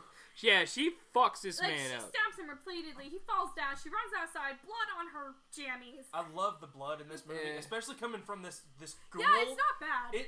It looked like it's this weird, like fake color, but it looks really cool. I mean, it's better than the Kool-Aid hallway in The Shining. It's gross, or kind of like how in the beginning of Evil Dead 2, the ocean of blood is just the ocean with a red filter over Oh, it. you're right. I was just trying to think like what that was for a second. Like the first Well, 'cause, time I like- saw that movie, I was like, well, "Come on, guys!" Well, if But- you honestly know The Shining, you know the hallway of blood from the elevators is literally just looks like red Kool-Aid. Mm-hmm. But this actually looks like thick blood, at least. It's gross. So yeah, it's icky. Comes out into the street, blood on her. The priest's still fucking staring out the window, and she's screaming in the middle of the street. Yeah, and she people just- come out to her. She just has like a panic. She's falling breaking down, down in the and middle of the this is street. where people call 911 and they get help. Well, and, there's no 911 then. well, I know, but they call for emergency There services. wasn't a and they're freaking out. 911 in No. 1977. There probably was. Well, in the 1970s, do you remember the original, what was the football movie, with Burt Reynolds? The Whole 9 Yards? Is that it? The Longest Yard. The Longest Yard? They Not called the police. There was, 9 Yards was a different thing. there was no 911 then, still. Really? They called the operator to call the Huh. police. Yeah. So I think at that time there was still no 911, but anyways, not important. They call the police, obviously. So then they cut to a scene where Michael's in this room. These two police investigator dudes sitting with suits come in in with suits. They mention his ex-wife Karen's suicide. So, And then just young Christopher Walken is just off to the side chewing gum, not Yeah, talking. he just comes Yeah. in. He's just here, just yeah, hanging he's out. just there. So, but the point, here. to explain these characters, to shorten things up, the whole point of these cops is they're trying really, really hard to pin Michael for murders of his for past anything, exes. for like basically being like an opposite of the Black Widow, Yeah. like a man Black Widow. Yeah. But like the main police investigator, I swear looked like Joe Pesci. Yeah. And I had to look Yeah, it up yeah, because he kinda. looked like an old Joe Pesci. Yeah. Because they just want to try to pin him, so they want to interrogate the wife. They want to know like where the blood is, and then it looks like the perfect murder because they're like her blood type is that, and it's not. Yeah, so So- they're suspicious about his ex-wife's suicide, basically blaming it on Michael and Yeah. like being like, okay, you know, we're as suspicious as you. And now Allison almost like overdosed or basically died. She's in a hospital bed. Like, we're suspicious of you, dude. Fun fact: it looks like 911 was established in 1967, Oh. but it wasn't like a nationwide Yeah, thing. It was just kind of rolled out in various Because places. I know for sure in the Longest Yard that it wasn't used. Because I remember my parents explaining about that, like it wasn't a thing really back then, and that was definitely the 70s. Yeah, not pulling focus from the film. I was Yeah. curious about It was that. definitely a curiosity thing. Because Yeah. I know for sure it wasn't like really a thing. Because people were still calling operators for stuff too. Yeah, operator, my leg's been chopped off. Hey! I'm bleeding like a sumbitch. All right, Sir, I'll please- connect you in 20 minutes. Thank Sir, you. please remain calm. Don't you tell me what to do, bitch. Why Yeah. is this guy such an asshole? God damn it, I'm bleeding to death. I'm a man and you're a woman. Listen to me, god damn it, bitch. Oh, well, I don't have to worry about that now. Click. He's dead. That's fine. It was just Jeffrey Yeah, Dahmer. just some I asshole. forgot. My serial killer knowledge just went blank, and I'm like, who the fuck is a serial killer in that time period? I mean, anybody would have worked. Doesn't matter. Who cares? Literally, though. So Allison, he goes. I guess he's in the hospital, like in a room, because I Yeah. thought he was in a police station for a second. But he goes into another room to find Allison sedated in a bed. He's trying to wake her up, but like the doctor comes in, and he's like, she's not gonna respond. She's not gonna respond. Like, why? Why not? So much this not- morning, you know. She's on heroin right now. Well, it's 1977. They're just like, this woman had a psychotic episode, and immediately the doctor's like, we got the fix for that. Boom! And then Smashed her in the head with a hammer. no, they It's just straight like, up shot her up with 20 cc's of coke, and they're just like, I'll honestly, calm her down. Listen to one of those Medical fucking History podcast. Bioshock Vigor Yeah. injectors just Oh yeah. full of heroin. So like looking back, get off. But to be honest, like listening to medical history podcasts, it wasn't. I mean, there was a lot of cocaine, but it was a lot of opium. Yeah. Which like leads up to heroin and different opiates. It's all the same thing. So it's again, she was probably on some sort of opiate that heroin was used to solve that. It hurts where I punched myself. Don't punch yourself, you bitch. So she's in the bed. The doctor's like, she's not gonna respond. She's heavily sedated because she's having the vapor. She's hysterical. She was womaning. How dare she? She was having a vagina. She was in the middle of having a woman episode. I don't know if you know what that means. I mean, you're a guy. You know exactly what's going on, right? You know what's up. So we had to go get this wrench. We had to go get this wrench, right? A wrench? Oh, it was a big fucking wrench. Had to take 2 guys to pick it up. God damn. Yeah, he's not a thing yet, so we can't use him. We just dropped it on her. So yeah, she's fine. So Michael's like trying to wake her up. The doctor's like, well, she's not gonna respond. And the cop dude's walking behind, and the Joe Pesci dude just fucking waves his badge there, and just Christopher Walken's just standing there and looking pretty, really cute. Baby feet. And then suddenly Michael's on the phone with Jim again. Or no, actually Jim's receptionist, I think, which actually might be that chick. I'm really confused about who this blonde receptionist is. I don't remember. I think the receptionist was the same actor as the Clark, the Griswold woman. You mean in the lingerie, the underwear store? No, yeah, it was not. Okay, but they look very similar. It's the same type of thing, but we're not going to go with that. I'm honestly now confused about whose receptionist was, because Michael calls Jim's receptionist, I swear she was the blonde, curly blonde-haired lady. Michael calls to complain about the cops, like, ragging on him, all this, and talks to his superior. And then, Christopher Walken's just standing there, as the cop's talking to his superior about it, and he's like, the superior's like, you need to lay off Michael, and they're like, the blood on the girl was her own, they tested the blood, and it was her own type of blood, and the blood type, it was like, the specific was a specific match for, like, the type. It was, they couldn't test the DNA. It was back then where they couldn't test the DNA. The blood, it was the same blood type, which obviously if she stabbed her father, it would have notified that it was, like, her father. What the point is here is that she has a very rare blood type. It was like no, zero negative. No, that's not what the point was. It was that it was her own blood type because she has the same blood type as her father because she stabbed her father. Apparent father. So, they were like, well, it's her blood type, but there's no other sign of anyone being killed in the house, no bodies, no other neighbors, nothing that she's shrieking about. Yeah. And then, next scene, Allison is shown, a picture of this old black and white picture of the lady who was in that wicker chair who was talking about the white cat, or black and white cat, black and white cave. Yeah. And apparently, she was a murderer. Her name was Anna Clark. Yeah. Oh, wait, was that the actress or was that no, that was the character, Anna Clark. She was a murderer. And so they, fucking throw that at her face. Yep. They're the investigators at this car crash with this dead dude just hanging out of the car. Oh, he's dead as hell. With the obvious same wounds inflicted as the father that was, like, stabbed in the house. Oh, was the eyes and the nose kind of bloody and all that. At this point, I sat there and I was like, oh shit, this bitch fucking hallucinated and she actually murdered someone. Straight up murdered a guy.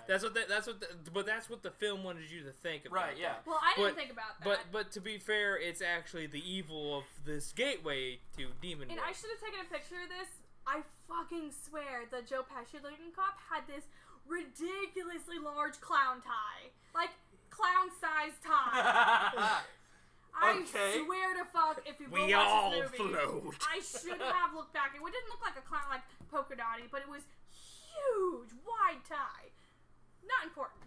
So they're back at Michael's place, right? And then they're both back at Michael's place. He says, the doctor says you shouldn't be taking too many pills. They're making you depressed, all this shit, which, like, this is more than just being depressed. But that's modern medicine. I should know. That's not medicine. And then the cops are back at the office with this receptionist chick who is talking about someone's been missing for this many days, which implies the dude in the car wreck, right? Yeah. And the phone rings. Christopher Walken talks for the first time in this movie. In his life? Yeah. In his life. My first words. I mean, he looks like he's 5 years old anyway. I don't know how to talk. That's why he talks like that. He's never heard people speak before, so speech patterns are just wrong. I've spent my entire life aggressively chewing gum. My jaw hurts. That's why I talk like this. Hey, Hey, Christopher Walken, if you hear this, I love you. Don't be offended by it. send us money, goddammit. Pay my student loans. I love you, Brad, but I love Christopher Walken more. Oh, that's perfectly fine. I would get fucked by him, but don't. Who at this table wouldn't? It's that classic like movie of like you fuck the millionaire and he gives us $1 million. I'm like, sure, your ass is sold. Okay. You don't even have a fucking option. This is not the point of what we're talking about. We're talking about a gate to hell. Anyways. Isn't that the same? Is that the same as getting fucked by Christopher Walken? No, Christopher Walken is lovely. His head starts spinning around. He's spitting out snakes and shit. He was Captain Hook. I love you. I just imagine someone getting railed by Christopher Walken and he's just like, it's so nice, and snakes is spewing out of his fucking mouth. We should cut this whole part. Oh yeah, it's this.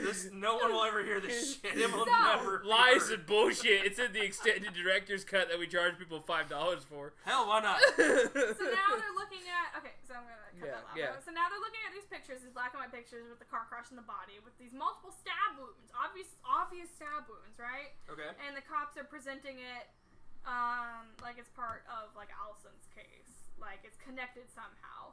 And the cop is talking about. I think at this point he's suggesting. I thought he was suggesting like Allison did something weird with the body, but he was more suggesting. I think that he's still suspicious of Michael, and it had suggested that he pushed his ex-wife off the bridge instead of her committing suicide off the bridge, right? And that he's trying to scare Allison to death, is what he said. Yeah. Well, you see, here he's like, maybe Allison. So this guy was missing. Allison says she stabbed someone to death. This guy has stab wounds, so she's just like, maybe Allison and him are working together in like a Bonnie and Clyde. That's what he's trying to pin. No, because he's talking about Michael trying to kill Allison. Yeah, you're right. No, it was nothing like a Bonnie and Clyde. You're too drunk for this. I'm not too drunk. Go, keep going. I can hear you slurring. He's talking about, like, Michael is, like I said before, a man version of, like, a Black Widow. Like, he's trying to kill his wives. Now he's trying to scare Allison and blah, blah, blah. So these two cops come to Michael's place now to see Allison.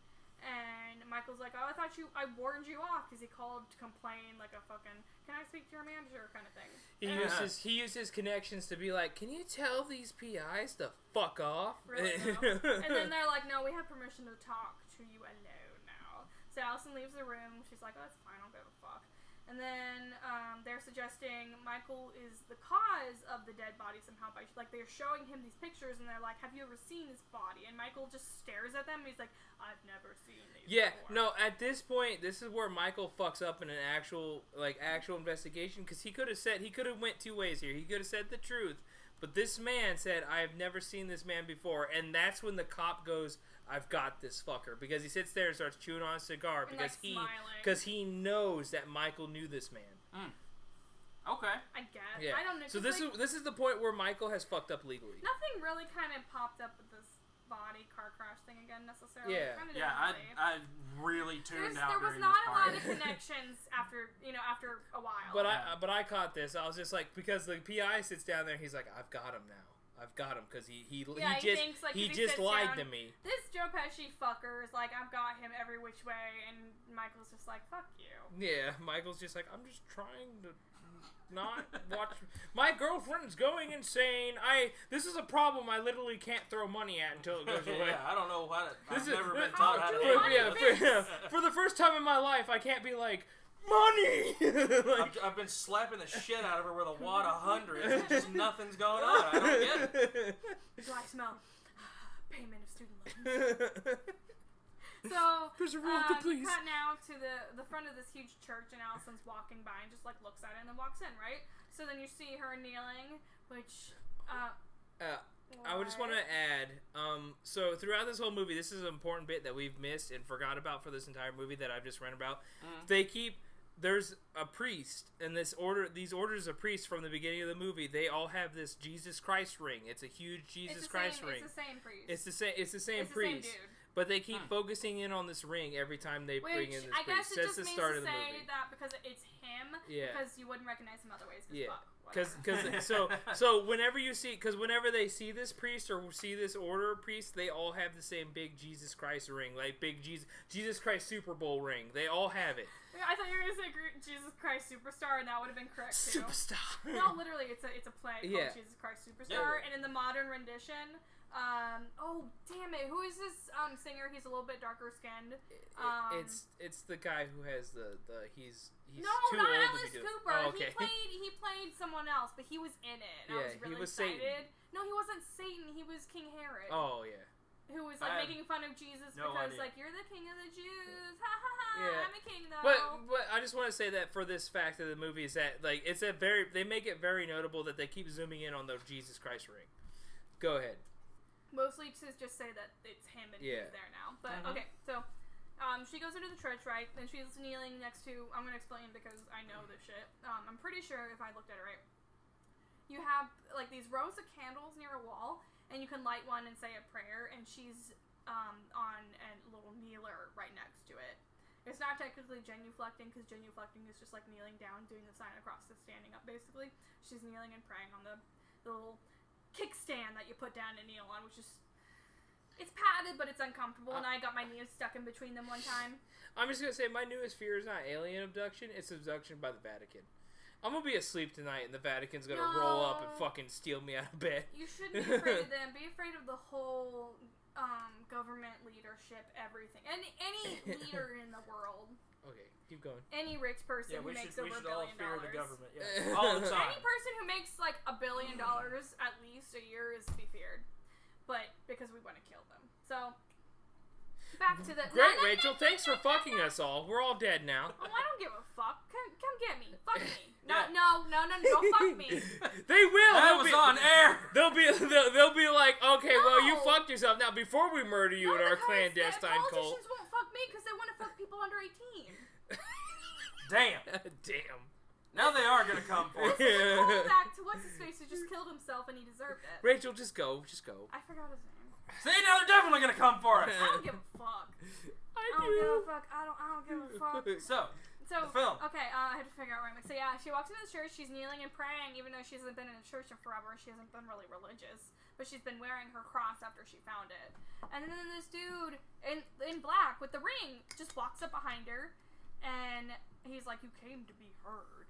And she's like, "It's been 8 years since I've been to confession."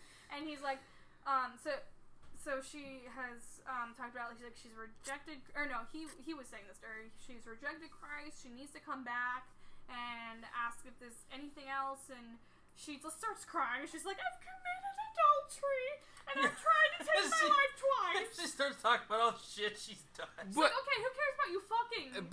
By FYI, so committing. Wait, so it's fucking before marriage is adultery, right? Because I thought it was cheating. Not necessarily. Well, yeah, it can be. It Anyone, varies. basically, like, yeah, fucking someone who's married is adultery, but, like, kind of having sex before marriage is also kind of adultery. Okay. Yeah. Because when she said adultery, it's like an umbrella term. When she said adultery, I was like, but at what point in this movie did she fuck another man? But did she have sex with Michael while he was married to his ex-wife? That's probably. Yeah, it's possible. Yeah. Because she also talked about she's tried to kill herself twice now, so it's like a whole range of things. And my baby cat's over here, my baby kaiju. And the priest is just like, you're coming back to God, you accept him as your savior. If you need help, come back to me. She also mentions about stabbing her literal dead father. Yeah. And then she's like, it makes me feel like I should take my life again. And then he tells yeah, you probably should. I mean, that was a little fucked. She's probably like, I might. No, but this is the priest who's in the in crowd, so he knows, like, being meta here, he knows the whole plan, so he's just like, so he's like, child, don't do it, bitch. It would be great if he just sat down with her and been like, you're only the third worst person I've seen today. Yeah. The third. The third. Literally Pennywise came in earlier. You should have seen it. It was horrible. He scared the fuck out of me. I sat down and I was just like, confess your sins, and he put on the creepy giant monster face, and I was just like, oh man, I got my work cut out for me today. I feel him when he walks through the door, and I just pissed all over myself. I had an orgy with... Oh wait, never mind. I'm not gonna mention little kid orgy. No. No, we don't talk about that. Nobody talks about that. They thought they weren't getting out of the sewer. I know, I get it, I know. I was about to say we don't talk about it. Little kids, and that was not the great. All right, let's go before we get an NC-17 rating. We're way past that. We have a titty tally. We're way past NC-17. Yeah, she talks about having a dead father. He tells her she's been lost and without guidance, and she must accept Jesus again into her life, and she'll be all better. And then he tells her to embrace Christ, and any doubts come back to him. She has any doubts to come back to him specifically. I like how in these kind of movies, Jesus Christ is kind of like the flex tape of life problems. You just fucking slap that shit on there. No. As a Catholic, I'm going to tell you, it's not just these movies. it's just in general. Jesus Christ fix. I sawed this relationship in half. Slap Jesus. Slap Jesus Christ. Even underwater. even an unbaptized slap Jesus on. No, unbaptized children go to hell. God damn. Stupid babies. Okay, so she goes back to Michael's place, and he was. Could that be the thumbnail for this on YouTube? Just the dude with flex tape over Jesus. And it says Jesus on it. We probably throw that on the Facebook page. Okay, so she goes back to Michael's place. He's been worried because she's been gone for apparently 3 hours, but she's like, oh, I never noticed.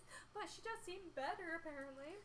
Yeah, she's like, I found God. He's the magic man. Again, flex tape.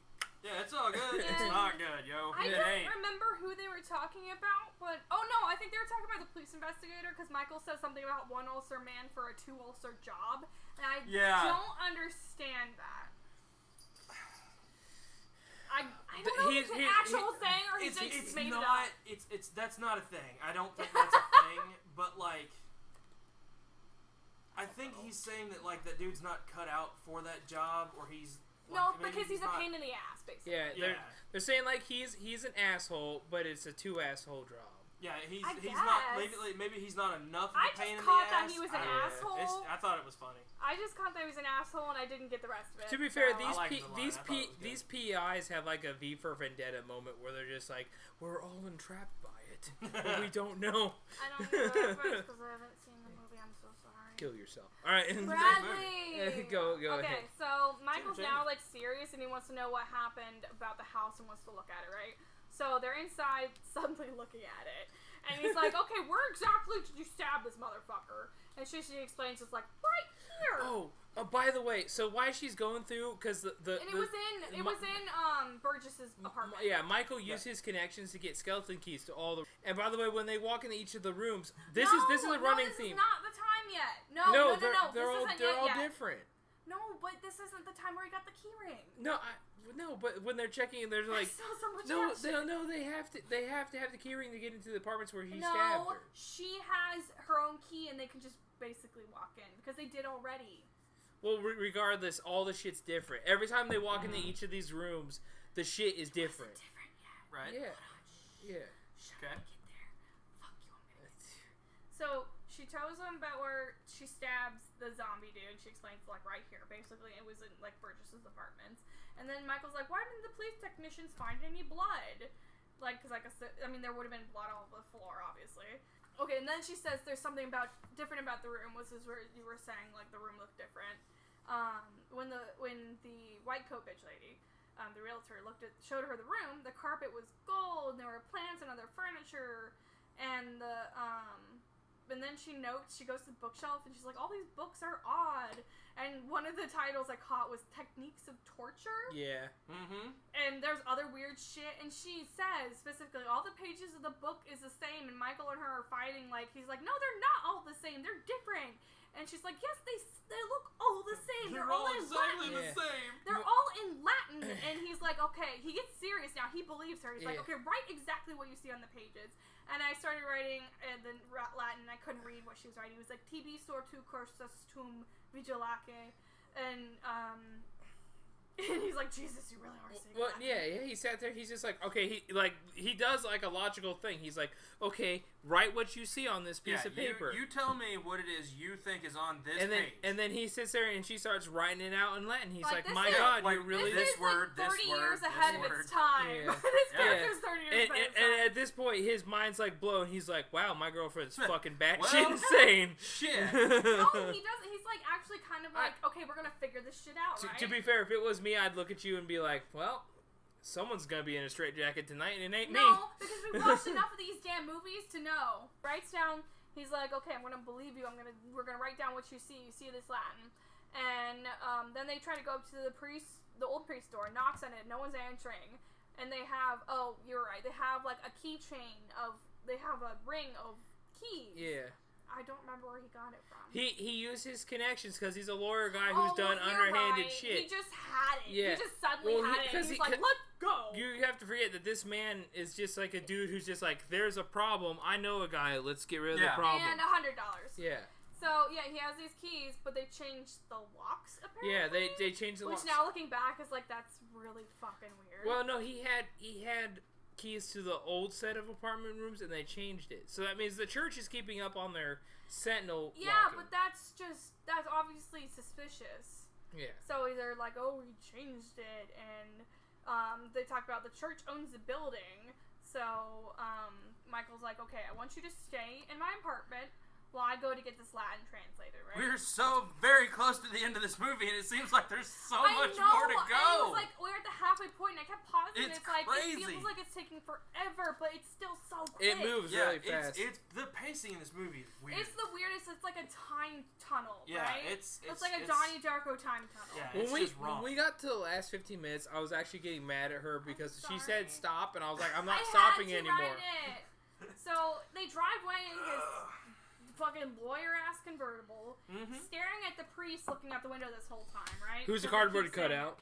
Yeah, obviously. He's a ghost. The cardboard cutout. And then, so Michael goes to this university, apparently, to see this professor guy this new character that we're getting introduced to in Yeah, the last and 20 minutes of this I fucking think he was movie. actually a notable actor, too. Yeah. Hey, man. It might have been I didn't even care at this point, because he it's seemed fucking in my life. senile. Yeah. So Michael gives him he the was Latin. weird as hell. Yeah, Dude because he was kept fucking calling him by crazy. the wrong name. So Yeah. Michael gives him the Latin and says, His line delivery was weird. because Michael's like, oh, I had phoned, and he's like, oh, yes, you, blah, blah, blah, blah. And he's like, it's old Latin, I guess, and apparently it isn't going to be challenging. He's like, you didn't give me a challenge even. So the professor grabs a book off the bookshelf, calls Michael by the wrong ass name twice. It's a really weird name that doesn't make sense. Essentially, this guy's just fucking aloof, and he's really intelligent, but he just doesn't know, and he doesn't give a shit. As fuck. Yeah. So, and he's quoting something. I wrote some of it down. It says like, "To thee thy course by lot is given.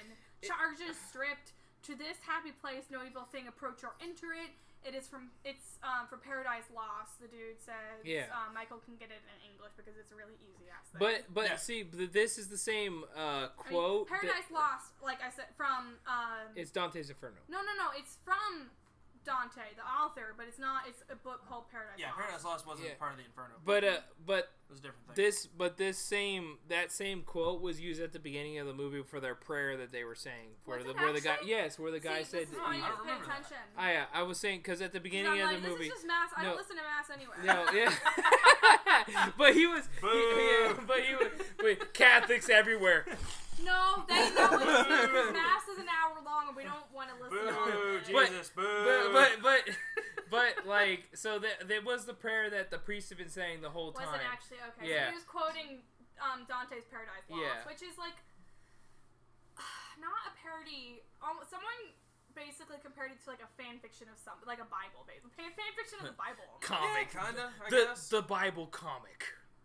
It exists. That's in a a thing. way, Yeah, it's because we'll get to more of that kind of stuff. So okay. So yeah. on the next episode, Bible comics. You- video game. Oh, there's Oh. several. You know it's a thing. Bootleg It's Bible ones Man. for the NES and the Christy Super Nelson, NES. everybody. So that didn't sound One of my right. favorite shows. They talk about Bible Man episodes a lot, and they are just the best. I love it. All right. So, the professor's like, you can easily get it in English because he's obviously senile. I was like, fuck you, I don't care. So Allison is shown kneeling and praying again, and this different priest approaches priest approaches her. Different peach approaches. He is a peach, isn't he? So this very noticeably different preach approaches her. Like an actual priest. You keep saying preach. I know, because he preaches the priest shit. He The preaches the father approaches. We call them priests, not preachers. They're priests, they're fathers, because they have the white. It's literally just a piece of cardboard that goes in their collar. Yeah. I know about this. And literally just like noticeably a father approaches her and not the same guy in the other clothing, which I should probably look up so I know. Anyways, and he's like, oh yeah, this is my church, hello. And she's like, she's trying to tell him about the other priest guy, and he's like, I don't know anything about I don't that. know of him. I don't know of him. And then her reaction to and that, she freaks the fuck she out. loses her fucking mind. It's like, okay, not everybody knows everybody. Yeah, Calm Yeah, down. because he's like, maybe he's from another parish or another church, which like, I understand, because he's like, you come to me specifically to talk. Look, let me tell you something. I work in a movie theater, okay? But it's a weird combo movie theater. We have our 21 and over side and then the all ages side. I know almost everyone on the 21 and over side because that's who I work with.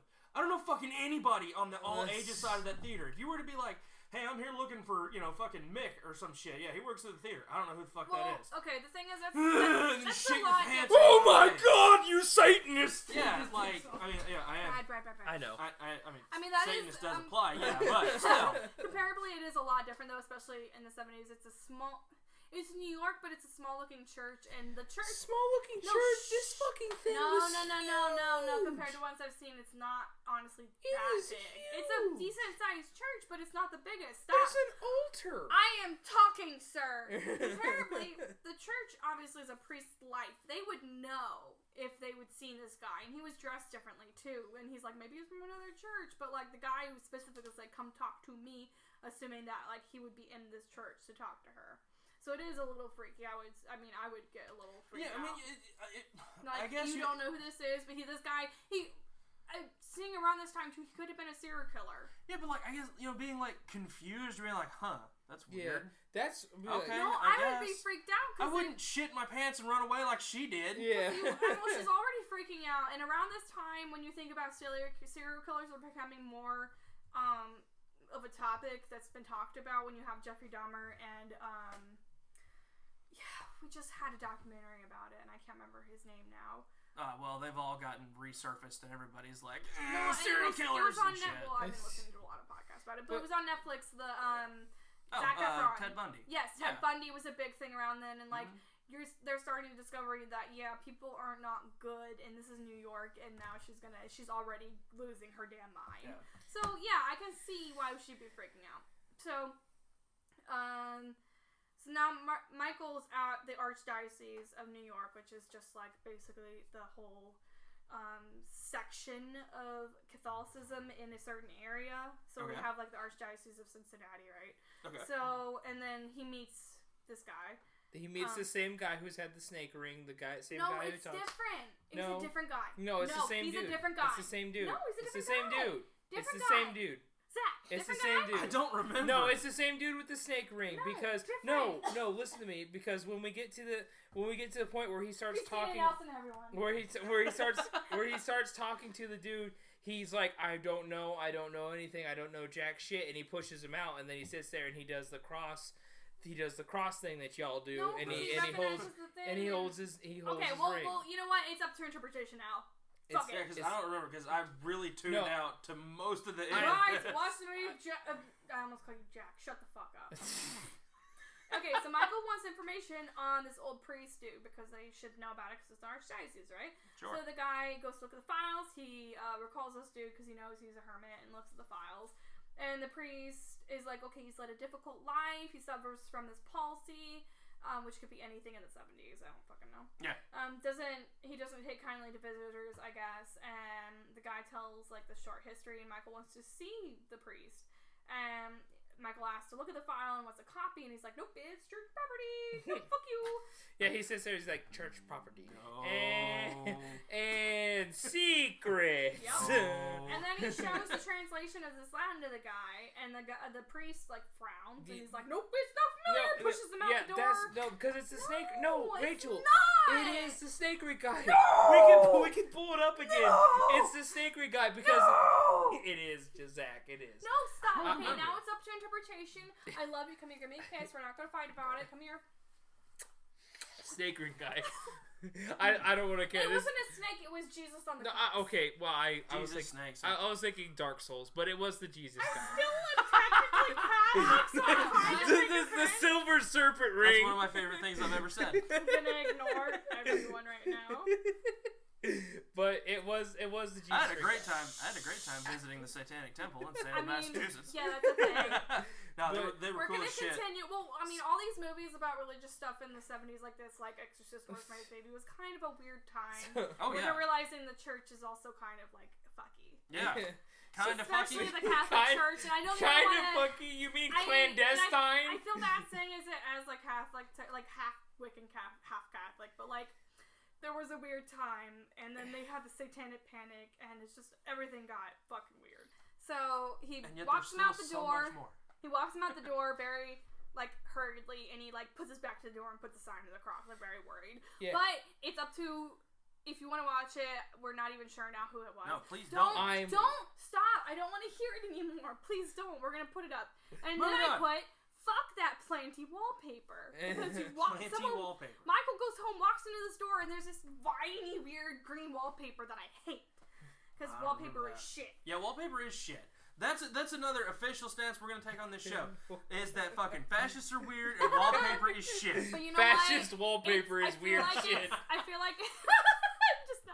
just Hitler just sitting there. Don't put your hand up like that. Have you seen Kyle? He's just talking. Ow, god damn it.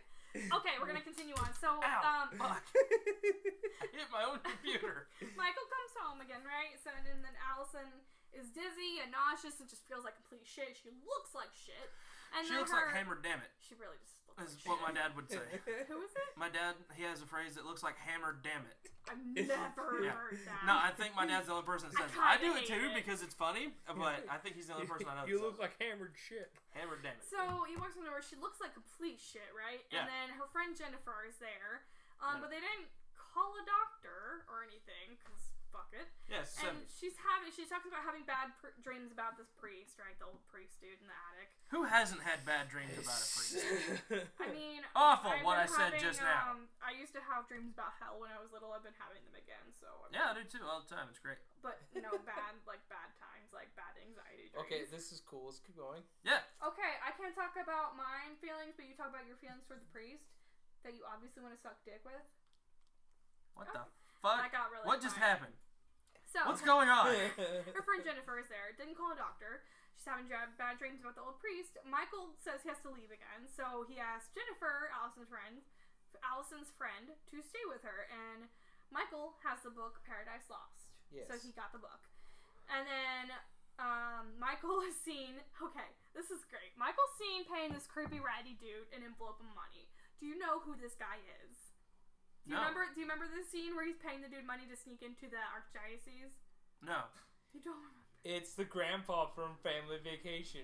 From Christmas Vacation. Yeah, okay, I don't remember him. I don't remember his name, but you obviously should. I mean, if you've seen him, you'll know him. Because I saw him and I was like, wait a second. Okay. And then he starts talking and I was like, wait a minute. What do I know this dude from? Get my stogie. Yeah, and I was like, oh if you shit. Think about it, now you have all these connections because you have Christmas Vacation, you have Nightmare Before Christmas because he was the doctor in that, right? Let me tell you something. Rachel sitting there with that picture from Always Sunny in Philadelphia. Rachel's just like the Vatican. I'm gonna give y'all some shit on our next episode. I have that involved in our next movie, and it combines several other unrelated films, and y'all are gonna love it. I'm excited. Oh, it's great. I told it to some people at work, and they were like, "Yeah, you're fucking crazy." Yes! I know, right? I'm so excited. Tahiti. So, we get to the scene. Michael's paying that creepy dude money, who turns out to be this awesome actor, who obviously he had to have been popular by then because he's old and he basically was dead by then. So. He pays him to sneak into the church. He uses lock and pick. He pays him to sneak into the archdiocese like the same day, and he's using this lock picking kit because he's a rat. He's got his skill up to like 98. Yeah. No, this guy was worth his money. He fucking picked everything like a motherfucker. Right there. He's no just problem. like done. Right. And they sneak into the library that has the files. He breaks into these other badass-looking locks on the, as Brad put it, the Super Jesus safe. Super Jesus. And gets another file, like a super special file. And then this is when I noticed that this is the uncle from Christmas Vacation. What the fuck? Why are all these random high-class actors in this movie? First, you sit there and you think, like, the power of God is strong, but it's apparently not strong enough for a $100 paid-off goon to fucking pick off all your locks. They pick out all these files, like, right, and keep flipping through them, and they keep going back and back in time to all these people who, like, disappeared or kind of faked their deaths and turned into these either nuns or priests. Mm-hmm. Right? These specific, like, changed their name and turned into these priests. Ordinary, very ordinary farmers, people became priests or nuns who went way back to when, even before cameras, because they had drawings of the people too. So he pulls a file of Allison with a nun name, I think it was Sister Teresa or something. Something like that. And it shows all her, her attempted suicides, and she's supposed to disappear tomorrow. And at which point Michael's just like, oh, fuck! Yeah, oh no! Like seeing as his, not so surprising at the end of the movie, like why does he even give that much a fuck? Does he actually love her? Yeah. But yeah, she's supposed to disappear tomorrow. So then Allison is shown sleeping in a bed, right? Michael walks in as what's her name? Jennifer wakes up from sleeping on the couch, probably wasn't even sleeping that well. Asking about if Michael asks, like, does she trust him? She's like, no, not that much. He's like, okay, well, I think Allison's gonna die. And Jennifer's like, I don't believe you, bitch. And he's like very adamant about trying to help her and be with her. No bra. Is she not wearing a bra? She had hard. Well, okay, she was sleeping. We got no bra again. Who sleeps with a bra? Fuck that. So I have. He's very. Okay. Me too. I was hoping that would just go unnoticed and just keep going. I hear things. Trust me, I know what he says. So she's going on like, I don't trust you, but he's like, okay, you need to stay with her. Something's gonna happen. You need to help her. Do not leave her side. No bra. Don't leave her alone after midnight. Promise me, because she's a gremlin. Is that what he said to her? Yeah. No bra. Yeah. No. It's kind of like no Russian in Modern Warfare 2. No bra. What? But this chick in all bitchiness says, "But I've got a party," and I got Midsummer flashbacks.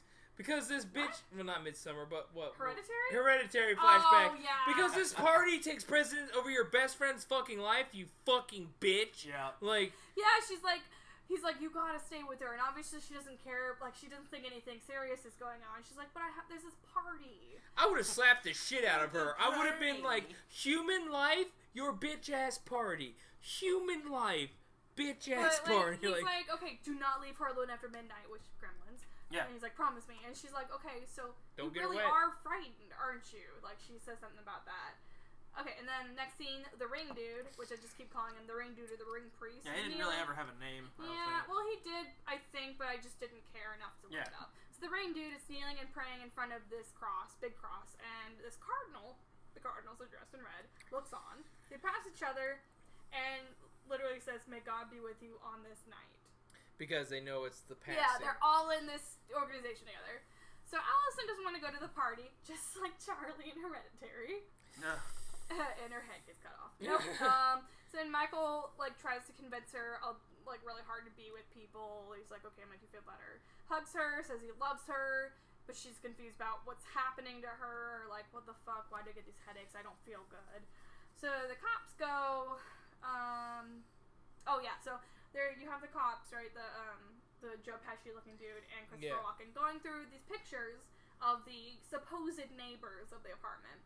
And they figure out these are all murderers, and they're all dead. All murderers and serial killers, none of them are alive. Yep. So, we get to the party, and you see an open shirt Jeff Goldblum. Yeah. Right? So, a little precursor to Jurassic Park there. I want to drink that man's sweat. Go ahead. Go. I mean, you're not wrong. I would do it with you. So, join me again next time, by myself again.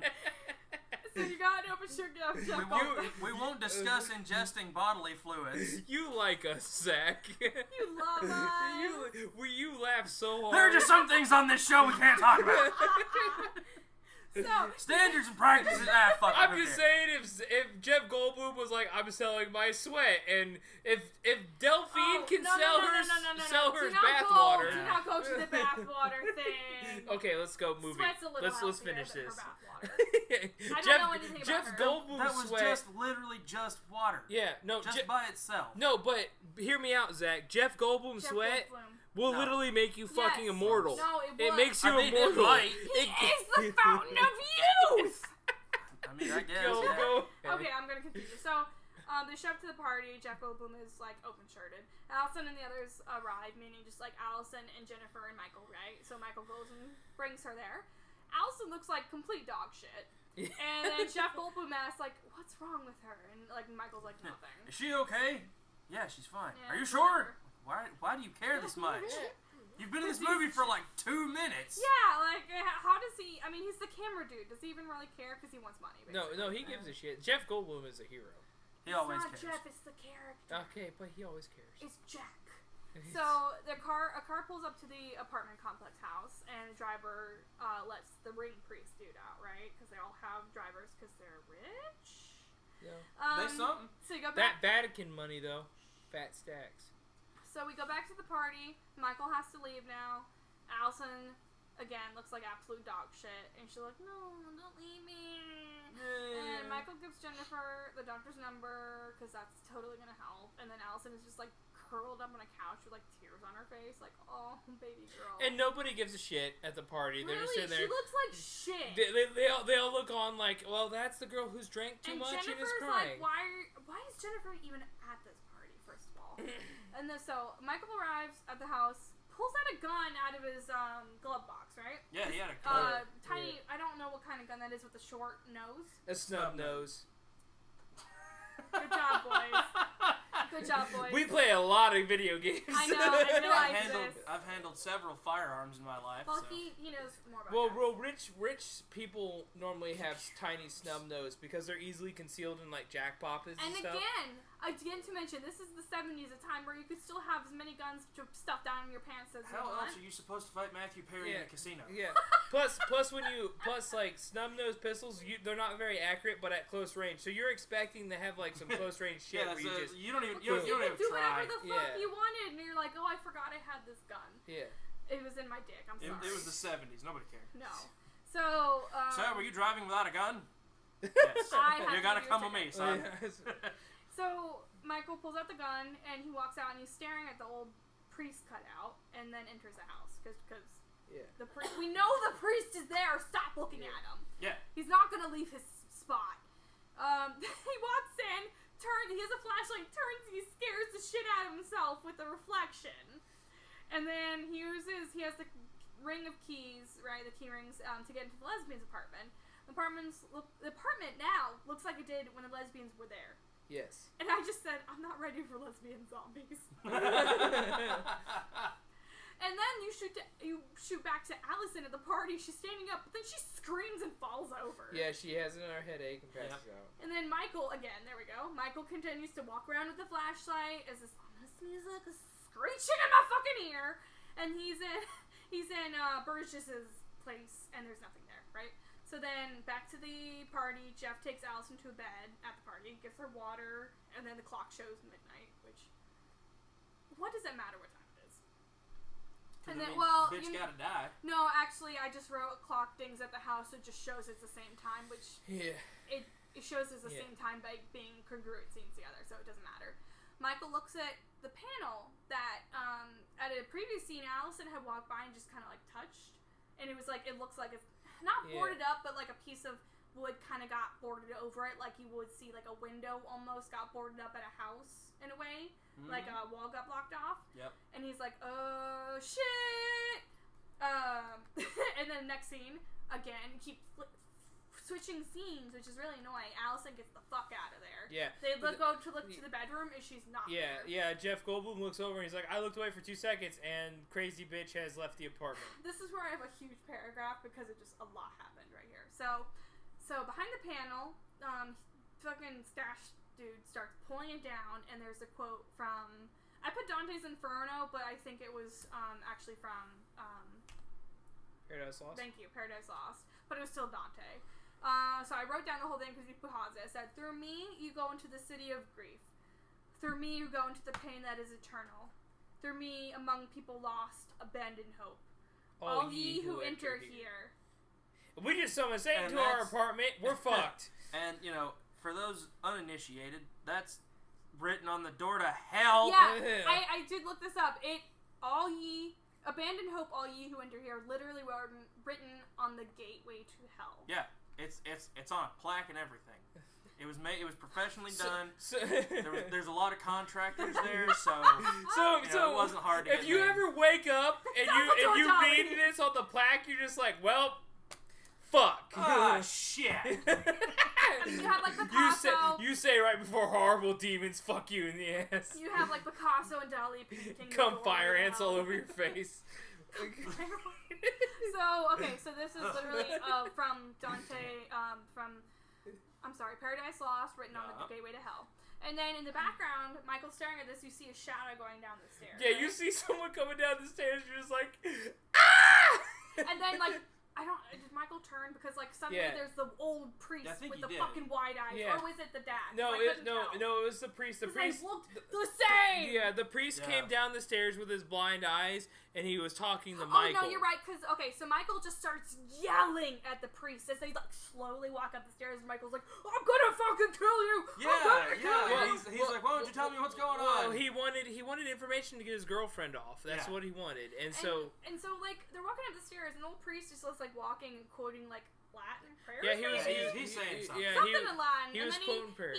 They're up at his apartment, he sits in his chair, because that's what he does, and Michael just, he's threatening him, and he's like, I'm gonna choke you out, bitch, I'm gonna, not like that, but he told him he's gonna strangle him. I'm gonna choke you, and he starts to choke him, and then a light goes out, and the ring dude takes a statue that's just there, this little statuette about, 6 inches tall. Like a nun statue and fucking... No, it wasn't, it was a saint statue. I'm sorry to get specific, but... Yeah. And he kills comes up Michael behind with him. it. Shh, we're cutting that out. Fuck you. So he takes this little statue, comes up, and you can hear it hits Michael on the head, right? He's done. Yeah. And then Allison walks into the house, and she's screaming for Michael, and then suddenly this blood drips onto her, and she picks up the bloody cufflinks, right, that she gave Michael. Yeah, and when I was watching it this morning, I was like, what the fuck is that? Yeah. Because I totally fucking forgot after having not watched it for several weeks. Yeah, it was drenched in blood. You could see blood dripping, and then she bends down and picks up this pile of blood that's Michael's cufflinks. Look at this! It's a pile. Jesus, I can't. It's like slime. Gak. It's Gak. Everyone's favorite midnight infomercial. I wonder what this tastes like. She runs into her apartment. The light switch doesn't work, but the lamp does. That I didn't understand. She tried to switch on the light switch, and then she switched on the lamp, and it worked. She's just like, fuck this, and then she clicks on it. I was like, well, this is the first time in a horror movie that the lights actually fucking work. And then she runs to a door that has a padlock that she can't get open, and she's like, oh God, help me. And then she walks into her bedroom, falls to her knees beside the bed, starts praying, right? Because now she's born again Catholic. And the door rattles, and she goes to hide in her wardrobe. And then you hear the footsteps. She holds her little cross on her neck. She tries to stifle cries, which no woman in a horror movie can do. No, they can't. It's impossible. Nope. And then Michael's there, right? Yeah. Suddenly, cat. Suddenly, Jezebel the cat. Yeah. Yeah, they're back now. And then Michael's just there, right? He kind of starts walking toward her. It's a little creepy, and he's talking about super creepy in this scene. He's talking about this Latin that was an ancient warning from Gabriel to Uriel, right? Yeah. He started walking toward her, talking about it, and I didn't really listen to what all he said. He's just talking about the Latin, and that was quoted kind of in Paradise Lost, and she's kind of backing away because she's starting to freak out. And he's talking about the Sentinels guarding the world against evil, and then he says, tonight you become the next Sentinel. Yeah. Which is finally when the title of the movie comes. Yeah. He said it. We can go home, everybody. Yeah, it's done. It's over. Roll credits. And then he's like, okay, the people you saw here are reincarnations, devils. The only way they can stop the new Sentinels to make her commit suicide. And then the cat... But, why is that the only way? Why not just wait out the one until it's dead and then keep new ones from coming in? It's because in Catholicism, if you commit suicide, it's a one-way ticket to hell. Well, I mean that's for sin to hell, most religions, yeah, but it was weird because she was a candidate to be a Sentinel because she's tried to commit suicide before, right? Because she was closer to the other side. Yeah. Right? But I guess if the current Sentinel dies and the next Sentinel dies and there's no more Sentinels and the gateway to hell is free. But right? surely they plan to have more in the future. Why not just stop the next one and then keep the future ones from coming? Well, they can't. Sure, they're demons. Surely the plans are simple. But they can't because once the Sentinel is created, God's just like, here's my boy, and then say because literally when she becomes the when we get there, when she becomes the Sentinel, stop spoiling the movie. Satan pretty much is just like, well, I fucking lost again. Gotta wait 80 years. So let me find where I was at again. Hold on. I'll wait until June in 2006 and then just scare the shit out of everybody. Yeah, this 1977, so it's already passed, obviously. It's really weird seeing movies where it's like the year is 2009. It is the future, and we're like, nope. We're in the year 2009. I was about to say, we're in the future now. Where's my flying car and ray guns? Why is Earth not having acid rain? Where's my robo hookers? God damn it! Okay, so he's talked about fighting Terminators. The only way you can become the Sentinel, the only way they can stop the new Sentinel, those demons, is to make her commit suicide. Obviously, to kill her, and then the old Sentinel's dead, and then you have no gateway to hell, or no guardian for the gateway to hell. Okay, so then the cat comes in, right? And just hops into Michael's arms. Yep. I told you, the most trained cat in a movie.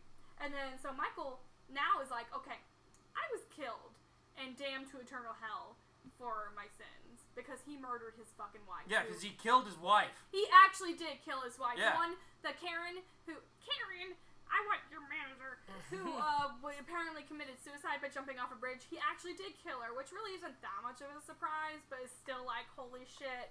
He was killed, so now he's in hell, so now he's here. And the cat hops into his arms. I love that. I love cats, I'm sorry.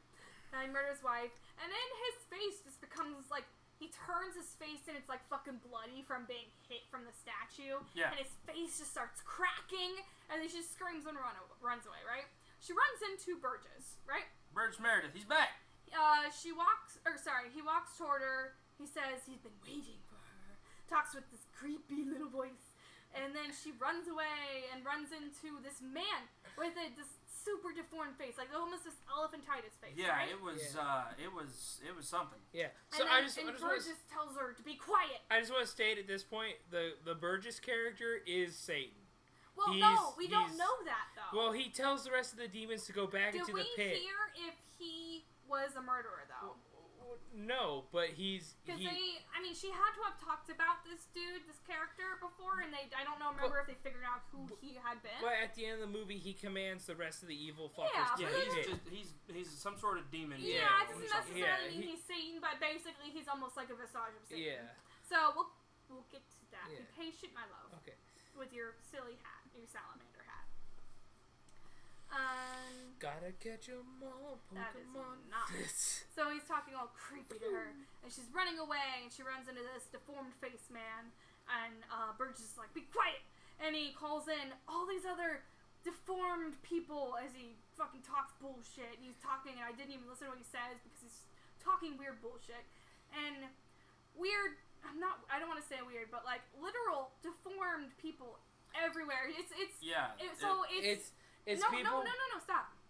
It's kind of like a combination of scenes from The Shining and the end of the movie Freaks, where the carnies come out and attack this guy and kill him, right? Mm-hmm. These are actual people who came from maybe circus and sideshows or hospitals who were literally deformed. They had acid bird faces and elephantitis and just deformed bits and dwarfs and people like that. People with missing limbs. I'm not gonna lie, some of the people, because I didn't know it was real, but when you know it's real and not just effects, it is actually horrifying. Well, because some of these people was so terrifying, because all these people with their real deformities or real genetic disorders or things like that are coming in, and you're just not used to that kind of thing, and they're going to come kill you. Because it is creepy. Like, if you actually see someone who actually has, like, real anorexia or some shit like that, I'm haunted by an image I saw of a person with actual anorexia, and it was pretty much a person with just... troubling. It is obviously troubling. You essentially, when you look at this person, you see nothing but a skin-colored skeleton. It sticks with you. Making fun of or something. Yeah. I mean, anorexia is something that you should get taken care of, but, like, things like this, it's unsettling because as humans, we try to we try to stay away from deformity as much as possible, which is obviously a genetic thing. We try to mate with people who are as far genetically from us as possible. So seeing people with deformities or, you know, different things they're born with, I mean, people years and years have killed babies because they came out with missing a limb or with a fucked up face or something, right?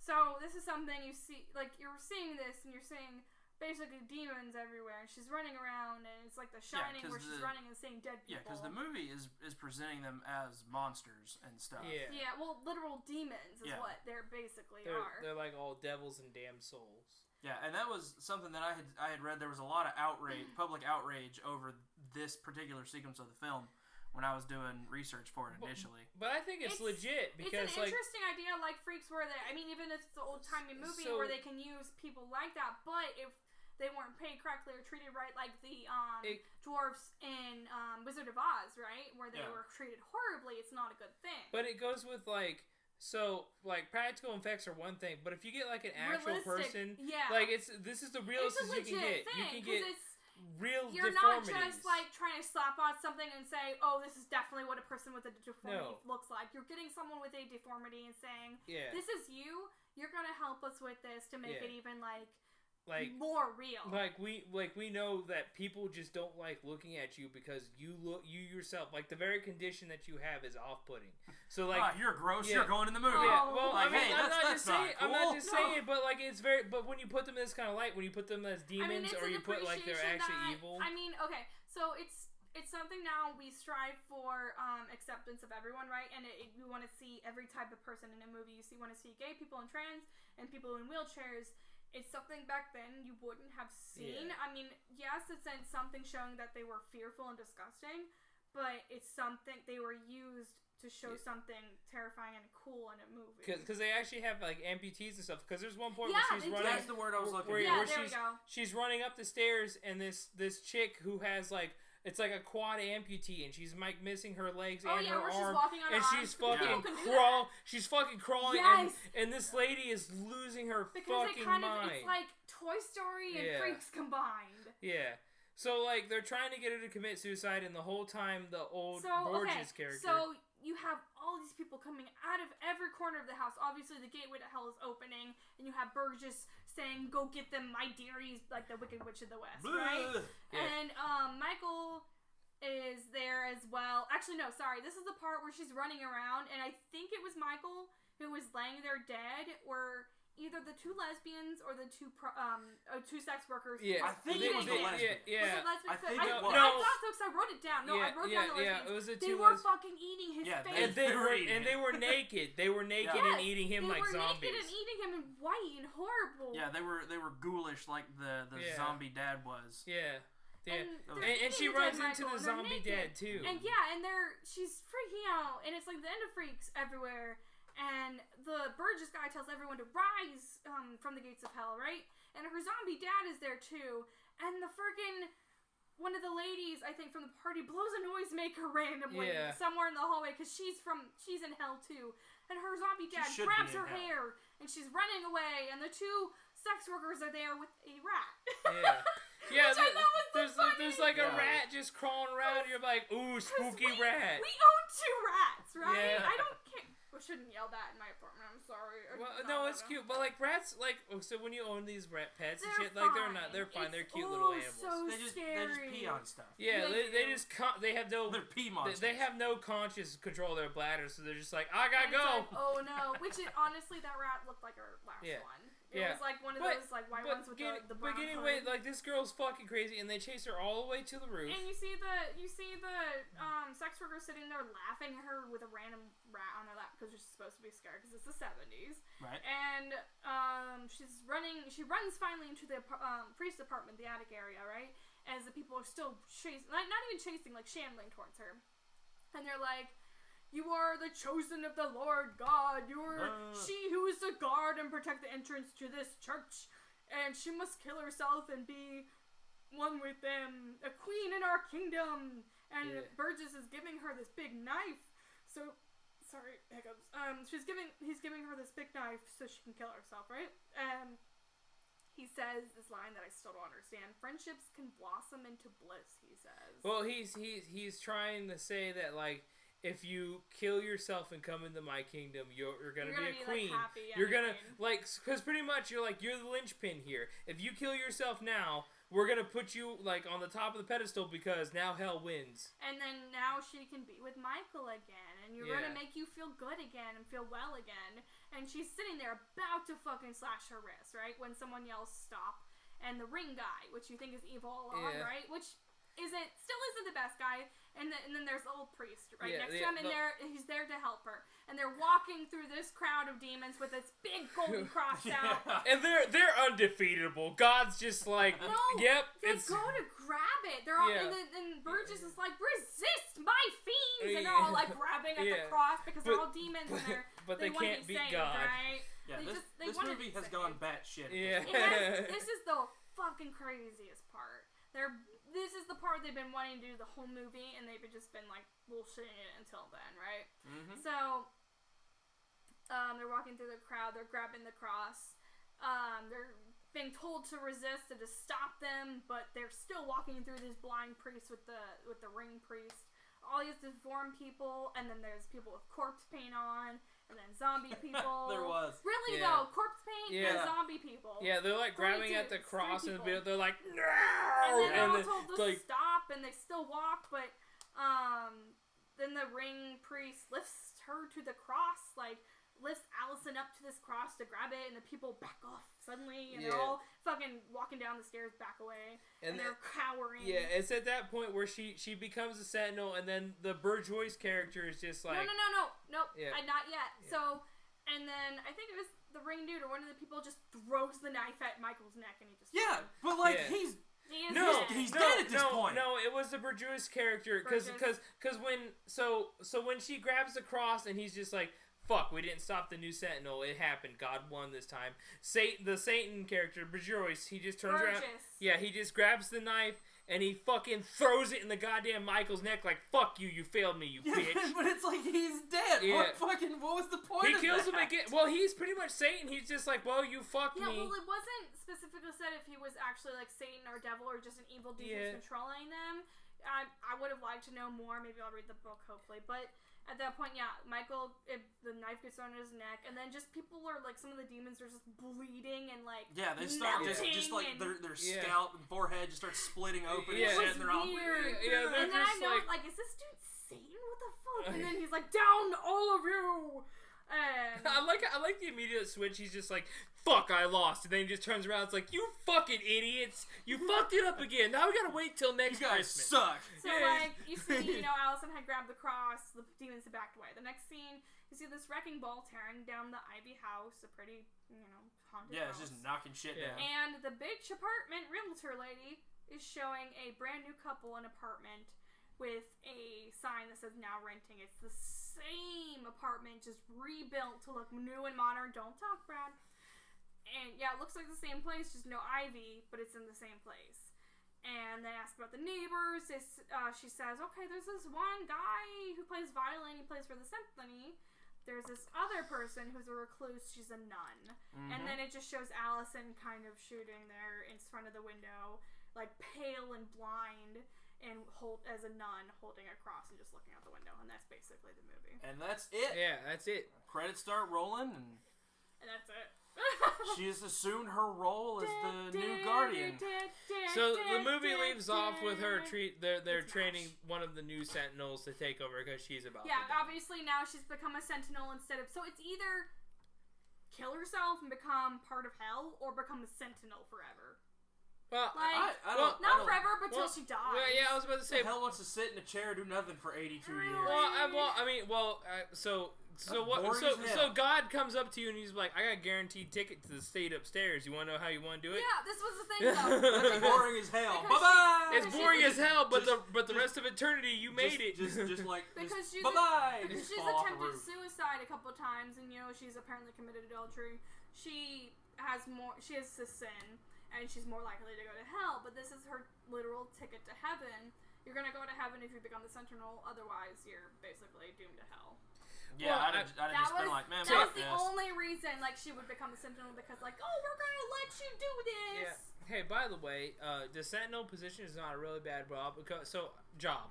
I just want to say this. I want to look at it both ways. So if you let God win and you don't kill yourself and you get a ticket to heaven, right? Okay. But if you kill yourself, you are high dog in hell. Well, no. You don't lose. The thing is, okay, I'm going to come at this from a Catholic perspective, right? Satan is the literal king of lies, right? If he is Satan or some sort of demon, he is lying to get you to kill yourself, so there's no Sentinel, so everything can come out of the gateway to hell, right? Yeah, by the way. That's why, I get kind of frustrated, and people are like, oh, Satan is a good god because he tortures people who are bad, but it's not like that. It's because he is the king of lies, and he is trying to get you into hell so you cannot be with God in heaven. That's kind of it's because I've heard that, and it's like, no, that's not actually how it is. It's because Satan is supposed to be the king of lies, and he is evil, and he's trying to get you into hell to torture you instead of being blissful in heaven forever. It's not like you are bad and he's punishing you. He's trying to make you bad so he can punish you. I was already bad. I don't need somebody to make me do shit. I know, this is from a traditional Catholic perspective that Kinky. I have been learned. Yeah, I'm a terrible person. I once led a stampede of bulls through the Vatican. Kinky. Name that movie. Helsing? No, we watched this movie together. Oh wait, was it? It has Jim Wilder in it. Yeah. Wait. Yeah. Oh, because they're trying to get it in, and he's like, I once led a stampede of bulls, and the bad guy just looks at him like, really? And then he goes, through the Vatican, and he goes, kinky. So that's the Sentinel. What do y'all think? That was the Sentinel. I will say, so it doesn't deserve its rating. It's actually an interesting movie that has lots of It does not deserve the rating that I was looking it up, and bloggers were giving it okay, this isn't a great movie following in the footsteps of things like The Exorcist, The Omen, and Rosemary's Baby that have similar vibes. But other people were like, yeah, it's not that bad of a movie. They're giving it on IMDb 10 out of 10, 8 out of 10 ratings, and Rotten Tomatoes actually has an okay rating on it. It's not the worst. No, it's not. It's absolutely not. It's interesting. It's not bad, but it sure as shit doesn't stand up with those other movies. No, it has an interesting plot line, but they could have done it better. And see, part of the problem was, you mentioned it earlier, at this point in time, a lot of these kinds of movies were coming out. It just got kind of washed into the slush. They were caught cashing in on the craze of The Exorcist and all that other shit. Especially being a Universal Studios production, that's a popular, big hitting thing. I looked it up. It was started in 1912. It's been big for a long time until recently, when you haven't seen it much. It's not. I've never heard of it. If you pay attention, mostly film industries and stuff, it's like the video game industry shit. It catches in on niches. So if a movie makes it a niche. So if a movie makes it big, so say tomorrow, so right now I know. So right now superhero movies are big. Avengers came out. Right. So everyone's been cashing in on superhero movies and shit like that. Mostly MCU. It's a trend. It changes. Yeah. So, we don't know how long the MCU will last, but, eventually we'll get onto another kick. I said, that was around the time when people started discovering that there was a lot of scandal in the Catholic Church, and I'm not going to go too deep into it, especially since, obviously, I don't subscribe to, obviously, priests fucking kids, and there was a lot of... We don't endorse that. No, obviously not, and especially as a Catholic, it's not a thing I want to happen. Another show stance. I look up to certain priests. There was priests that I was, that were fantastic in my childhood, but but obviously there were bad things and pedophiles in any other ring. And then you have the satanic panic in the 80s where everyone's like, holy shit, this pedophilia and satanic stuff everywhere. Everything is the devil. No, Really, it's not. But literally, okay. that was everything. No one expects the Spanish Inquisition. They convicted a group of goth kids because they were goth, and it was just a travesty of bullshit that happened. Yeah. But because there was a weird thing going on with Satan, which wasn't even a concept for a long time. There was like kind of the devil and demons, but like Satan as a figure wasn't exactly a big thing until maybe about like witchcraft time, like witchcraft and beyond that. It's amazing to see what things become prevalent and then lose prevalence and just become accepted. People started thinking like, okay, Satan's a figure and things. Like you have the snake in the Garden of Eden who was seen kind of as basically temptation. You could say it was the devil, but it was basically just temptation. You can say that, sure. Yeah, but it wasn't it wasn't said straight out, and a lot of times that it was the devil. It was just temptation that got Adam and Eve kicked out of Eden because they disobeyed God and went to temptation, and now humans have free will. It's a lot of weird religious stuff that also like The Omen kind of freaks me out because there's a lot of weird, deep religious stuff that has to do with like Satan and hell that kind of scares me a little bit. Tell you what though, the sequels are fucking awesome because they just go. Yeah, they made like 4 Omen movies, not counting the reboot in 2006. Remake, yeah. But the sequels, because they just go off the rail. They're just like batshit stupid sequels. But I want to say like and this. They're my favorite one. I think it's in the second one. This woman gets attacked by this crow. The demon kid is controlling this crow, and it like pecks out this woman's eyes on the street, and then she's like wandering around blind on the road, and she gets hit by this semi. Jesus. But it's so fucking bad because like she gets hit by the front of the truck, flies up into the air, hits the trailer immediately behind the truck. That happened to and then, a pair like, of twins. And then like lands under it and then gets ran over. I'm And not I'm like, even gonna go there. I'm like, none of that is how that even would in work. the first That's movie, And like it I haven't looks seen so the whole. bad. I haven't seen the whole original, but there's scenes I've seen in it that freak me the fuck out. Like the really priest long. who got impaled by the stake, the big. Oh yeah. That Yeah, was about. terrifying. Oh, that movie's cursed but too. I haven't so. seen the whole thing, and I don't know if I want you to. see that. I know I've seen that woman. The thing that is with modern religion films and modern modern religion films and films in general, so you get this fantasy that is closer to fake fantasy that we have, right? I'm like trying to say this here. So when you look at religion and you do like these religious fantasies, from sitting at this table, a Satanist, and agnostic / atheist, and / Catholic / Wiccan. I just want to say that like so when you do religious movies, especially about demons and shit, these are actually kind of like the scariest shit because this is the mostly widely it is a terrifying thing in history because even then, if you think about Macbeth, right, as a cursed play, and that using supposed actual witchy kind of spells and curses in the play, and that's why it is a cursed play. Yeah. Things like that kind of go along the same lines as it's a terrifying thing that if you even utter a demon's name, then you're fucked. Because it's actually scary. Because like the more you get into it, I'm just saying that like I used to have a lot of dreams about so like modern religion and shit like that. Like you do horror films or just any films delving into this shit. It gets scary because it's real. People believe this. Yeah, it's a widespread belief that... And it's close, and it's just like, you think, like, demons could be then possibly you real, all this shit's real. The era of exorcisms, where it was a big thing where people...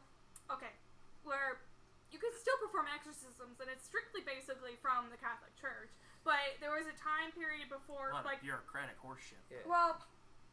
Before the 1900s, even before 1800s, all things like that, they took things like, seizures and epilepsy, schizophrenia, things like that as exorcisms, and they tried to exorcise people. They tried to do basically this thing with a girl that I think was adopted, and it was in the 1900s, and they killed her because she died because of like malnutrition and abuse and things like that, and that happened a lot of times. But it's something that is still widely believed by a lot of people and is still terrifying to people, which is shown like in The Exorcism. Yeah, I'm just saying that just like with modern religion films and films about demons in general and shit like terrifying. that, it's just that it's actually horrifying because you take like an actual, so like you take a woman figure most of the time, because it is a woman figure, like man characters can be scary and shit and evil too, but you mostly take a woman figure and then you make them evil, like with that one that had like that chick that was in the mortuary and then like her eyeball rolled across the floor or some shit like that. What the fuck? That recent exorcism one where like the possessed body was in the morgue. Newest thing. Yeah. Yes, it and was then in the mortuary, and it was like the possession or the exorcism of someone, and this chick who was not actually dead but was possessed by demons. Yes. Sony put that out. Yeah, because during the trailers she cool. like ripped her eyeball out because the chick is hiding in the bathroom stall and she rolls her eyeball across the floor. That's fucking awesome. Yeah, and then it transforms, and then there's like multiple parts. We were just like, this is fucking horrifying. It's because you get that it's actually scary because people believe this shit, and there's always that dichotomy of good and evil, and it's the personal psyche. But and you it's take again why I have so many issues with like my own sexuality. Yeah. A lot of times I feel like anxiety thinking of that stuff because it's so ingrained, especially the Catholic Church, into my own psyche. And things like Wiccan were misconstrued as evil for such a long time. I mean, it's pagan, but it's not Satanism. Like, you have the pentagram that's meant to convey, spirituality and things like that. Not like an upside down star, which is, Satanism-ish. And even an upside down cross isn't about Satan. Yeah. It's still about Christianity.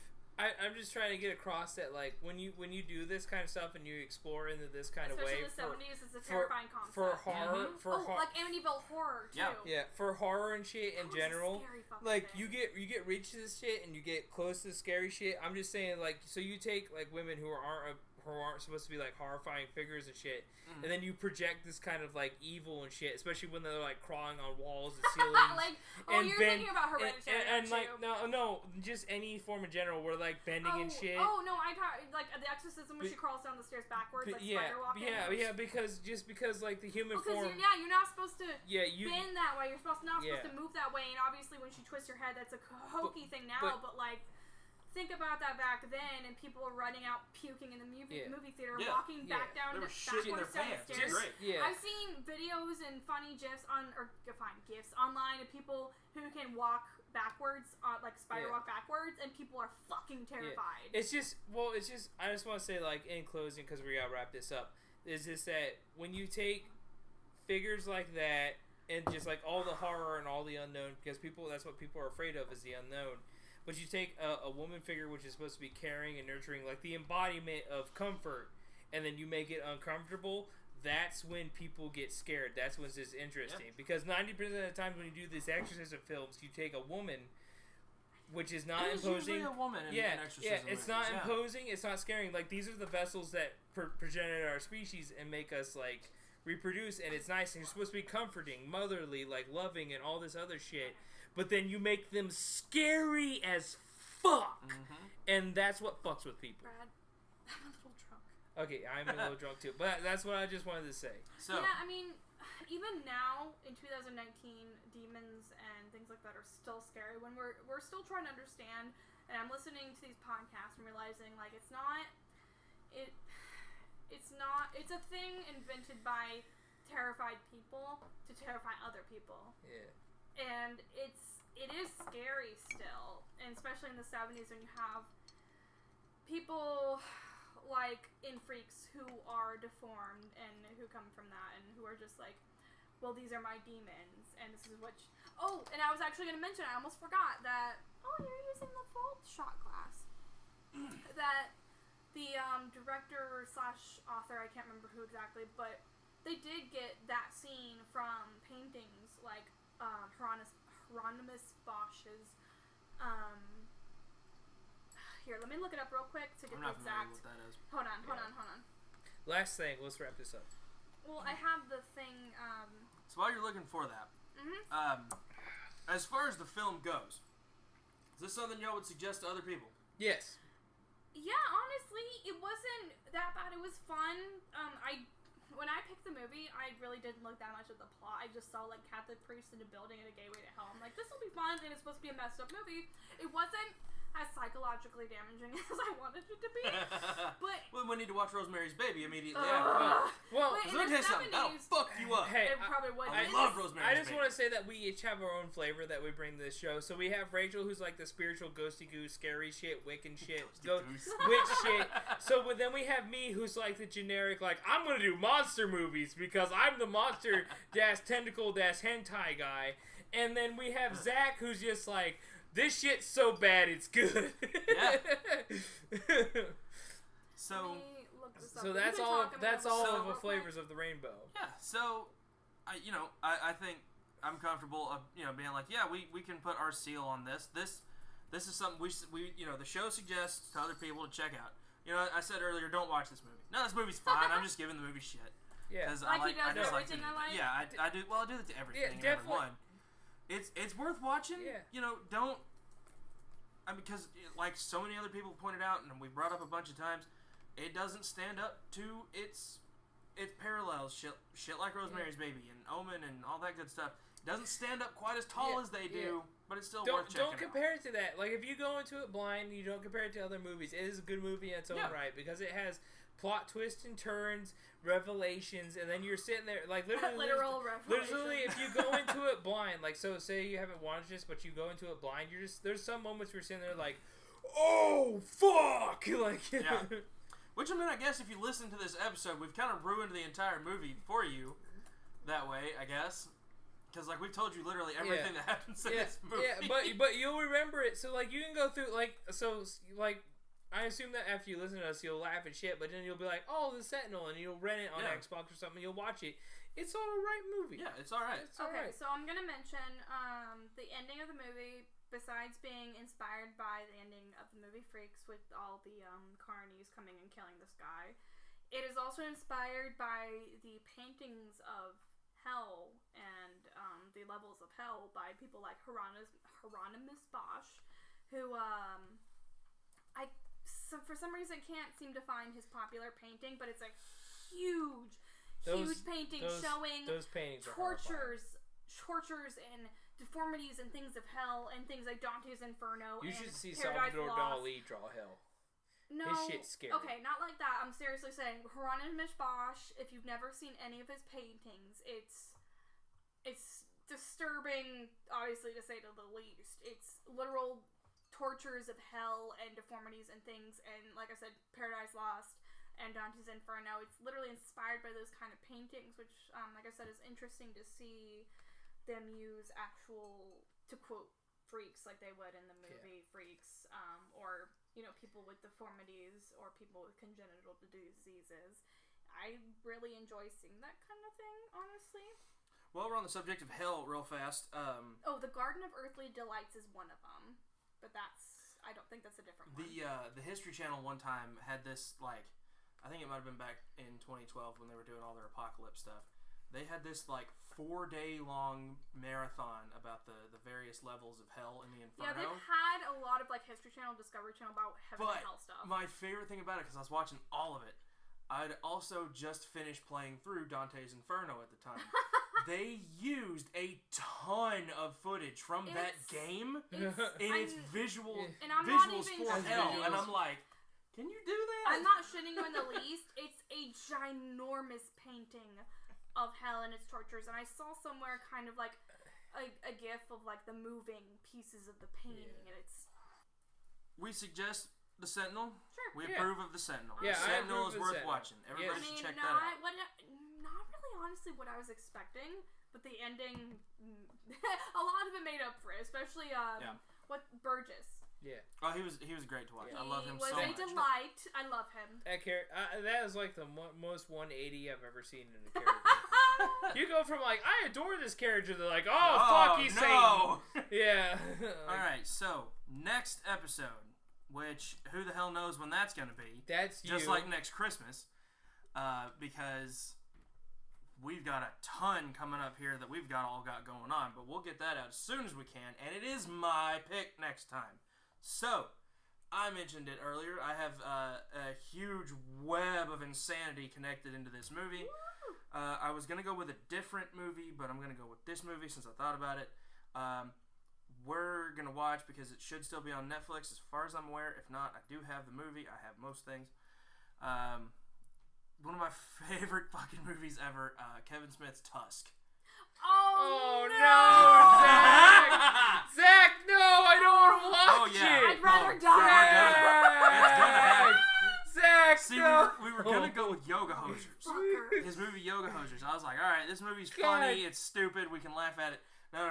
We're doing Tusk. We're going to watch someone get turned to the ending of the podcast. into a walrus. Zach, god damn it. It's so great. You're gonna give me actually nightmares, because this movie sucked. I saw it and I was like, oh man, I never want to watch this movie.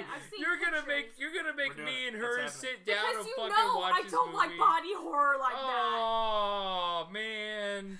You God know I'm damn gonna it. shoot. Zach, You'll be alright. fuck. It's not that bad. God damn it. You're gonna. Well, tune in. Hey, at least he's not making us watch the human fucking centipede. Vomit I hate that and shit. I will actually puke if you mention that again. Tusk is not that bad. It's I'm not ready. that- I've seen pictures and I do not. It's not that bad. We're gonna be sitting there like, oh, I'm god gonna throw damn up. it. Well, This is if it makes you feel any better, I disgusting. saw the movie by myself at No, like it 2 doesn't o'clock make me on feel a better. Tuesday. No, it doesn't make me feel It better. was- So how about they don't really actually show him being turned into it? They just be like, oh, he's there, and then he's like swimming and he's like drowning. No, they don't. No, Let's they not don't show you spoil They don't anything. show the process. It's just the kidnapping and then boom, walrus. God, that's spoil so anything. fucked up. It's gonna be fucked up. Oh yeah. God, I It's gonna be hate great. you. I hate you so much. You could have I went know. with the knockoff Alien movie that I would have enjoyed, and then you're Ash. with fucking Yeah. with fucking Buscemi or some shit. Buscemi? Yeah, Busey, Gary Busey. Gary Busey, Yeah, yeah. Gary Busey. But you fucking hit me with Busey. Tusk, you Yeah. bastard. Bradley, I love look at Tusk. me. Look at me. Gary, say it. Gary Busey. I know it. he's in a fucking You Piranha said movie. Busey. He's like, oh, He was Yeah. in Piranha. Yeah. You made it sound like Gary Pussy. Oh well. No, please. I don't want to see that image of him. Yeah. Okay. All right, we're done. I'm done. So I'm violently so offended done. at what just occurred. Well, that Hey. was the Sentinel. Go watch it because it's not that bad of a movie. It's kind of fun. It's Universal. Might as well see everyone before Yeah, their prime. Universal. Yeah. They put out good I mean, stuff. it's decent. I mean, they've been around for a long time, and you see everyone before their prime, like a baby jackal. It is cute to see fucking Christopher Walken before he was Chewing fucking gum. ancient, and fucking to see Jeff Goldblum, but Jeff We're gonna Goldblum solve never really this changed. crime. Yeah, We gotta take him down. I'm just gonna say that seeing Christopher Walken before he's ancient, like this is the first time where I saw him where it was like young. I was like, holy shit, this man was 20 at one I didn't point. jack It's off like to young seeing pictures. it's of like him. seeing Patrick Stewart with hair. Yeah, You're It's just right. wrong. Baby- Or honestly, Sir Patrick Stewart. My or apologies. honestly, no. Motherfucker is a knight. Yeah. He'll Who's- call who's himself. Yeah. been- Fuck. All right. Bald-headed action dude. Bruce Willis? Yes. Because seeing him with hair. Yeah, he used to have hair. I know, but even then, it's like it's kind of weird to see him with hair. So that's gonna do it from Yeah. us here at the back corner after this god awful nightmare of a recording. Yeah. It was a lot of talking. That's gonna do I'm it for us sorry. here at the back corner. I'm so sorry, until Zach. why? Who cares? So until then, remember to what is it? Shit, I always forget my you know outro. what we have though? We should probably plug. So we do have a Facebook page, obviously. you Yeah, should check we out. need to And we plug do our have an social Instagram media. as well. Plug the shit out of that. Yeah, we've got Yeah. a Facebook and an Instagram now. I've been, if we get more followers, I'll definitely post more to Instagram. But I'm trying what I can because I'm the leader of Instagram apparently, as Zach takes the shot. So we got. I run the Facebook page. I know we need to post more. We've got Facebook and Instagram, both the back corner, both hosted by God damn it, what is it called? Whatever the podcast. Our call is. sign KB4Z podcast. Thank you. KB4Z. I know how to number in it. Please And we watch have it. other plans. I definitely at least have those other plans similar to the commercials that were released earlier. I don't know where the So- hell that car commercial came from. don't Like I know. said, they sent it to us and it was in a brown envelope on a flash drive. Merch I don't know who the coming soon. fuck came Like up a with brown that. shit colored or a manila? It was both. It was wet. I don't know what was going on there. Zach, we should have obligatory T-shirts. Oh, that we're gonna. only- It'll happen. Well, That only we will buy. Yeah. Yeah, literally. I mean, I would love to make things like that in t-shirts if we can get more followers. So you know what? Just Yeah. give us a like. I mean, I'd appreciate it. Yeah, I talk too much, but fuck it, I'm a chick. I don't care. Yeah. Fun fact, you will be able to see me. I will have this episode uploaded before the Cincinnati Comic Expo in the middle of September 20th to the 22nd. You give me a variant cover, you fucking bastard. I'll see what I can find. There's plenty of them there. Our friend here, our fearless leader Zach, has his own comic book release. I do. It is wonderful. I did read it because I stole it from him before he could even sell it to me. I apologize for that. It's my name. It's my Galaxy of Terror horror anthology book. And maybe if I'm lucky, I could get maybe a little cameo in it, because I've got some story ideas as well for the future. We'll see what goes on. I like I'm not creepy opposed shit. to that. I like creepy pastas. Give me ideas and I'll write it. Fuck you. So then Shut later, in the month of September, and then throughout all of October, should you happen to be within the Cincinnati area, you need to come and hit up Kings Island for their Halloween haunt. Obviously, a part of Cedar Fair Parks. If you are anywhere across the U.S., California, Tennessee,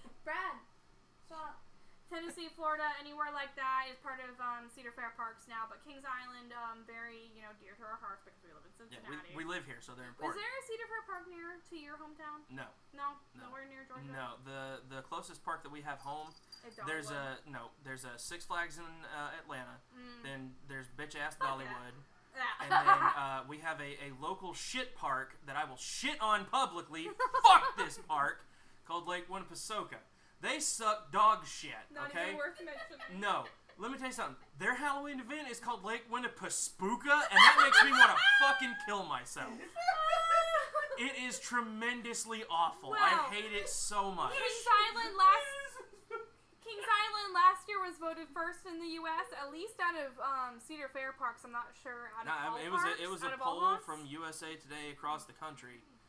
Haunt was voted the #1 Halloween vacation. And I appreciate it since event. last year was the first year. Well, first year we both worked, but first year for my haunt that I worked, and I'm doing it again. Yeah, we will And both be working again this year. It is my favorite time of year. I will spook the shit out of you. Come fuck with me, bitch.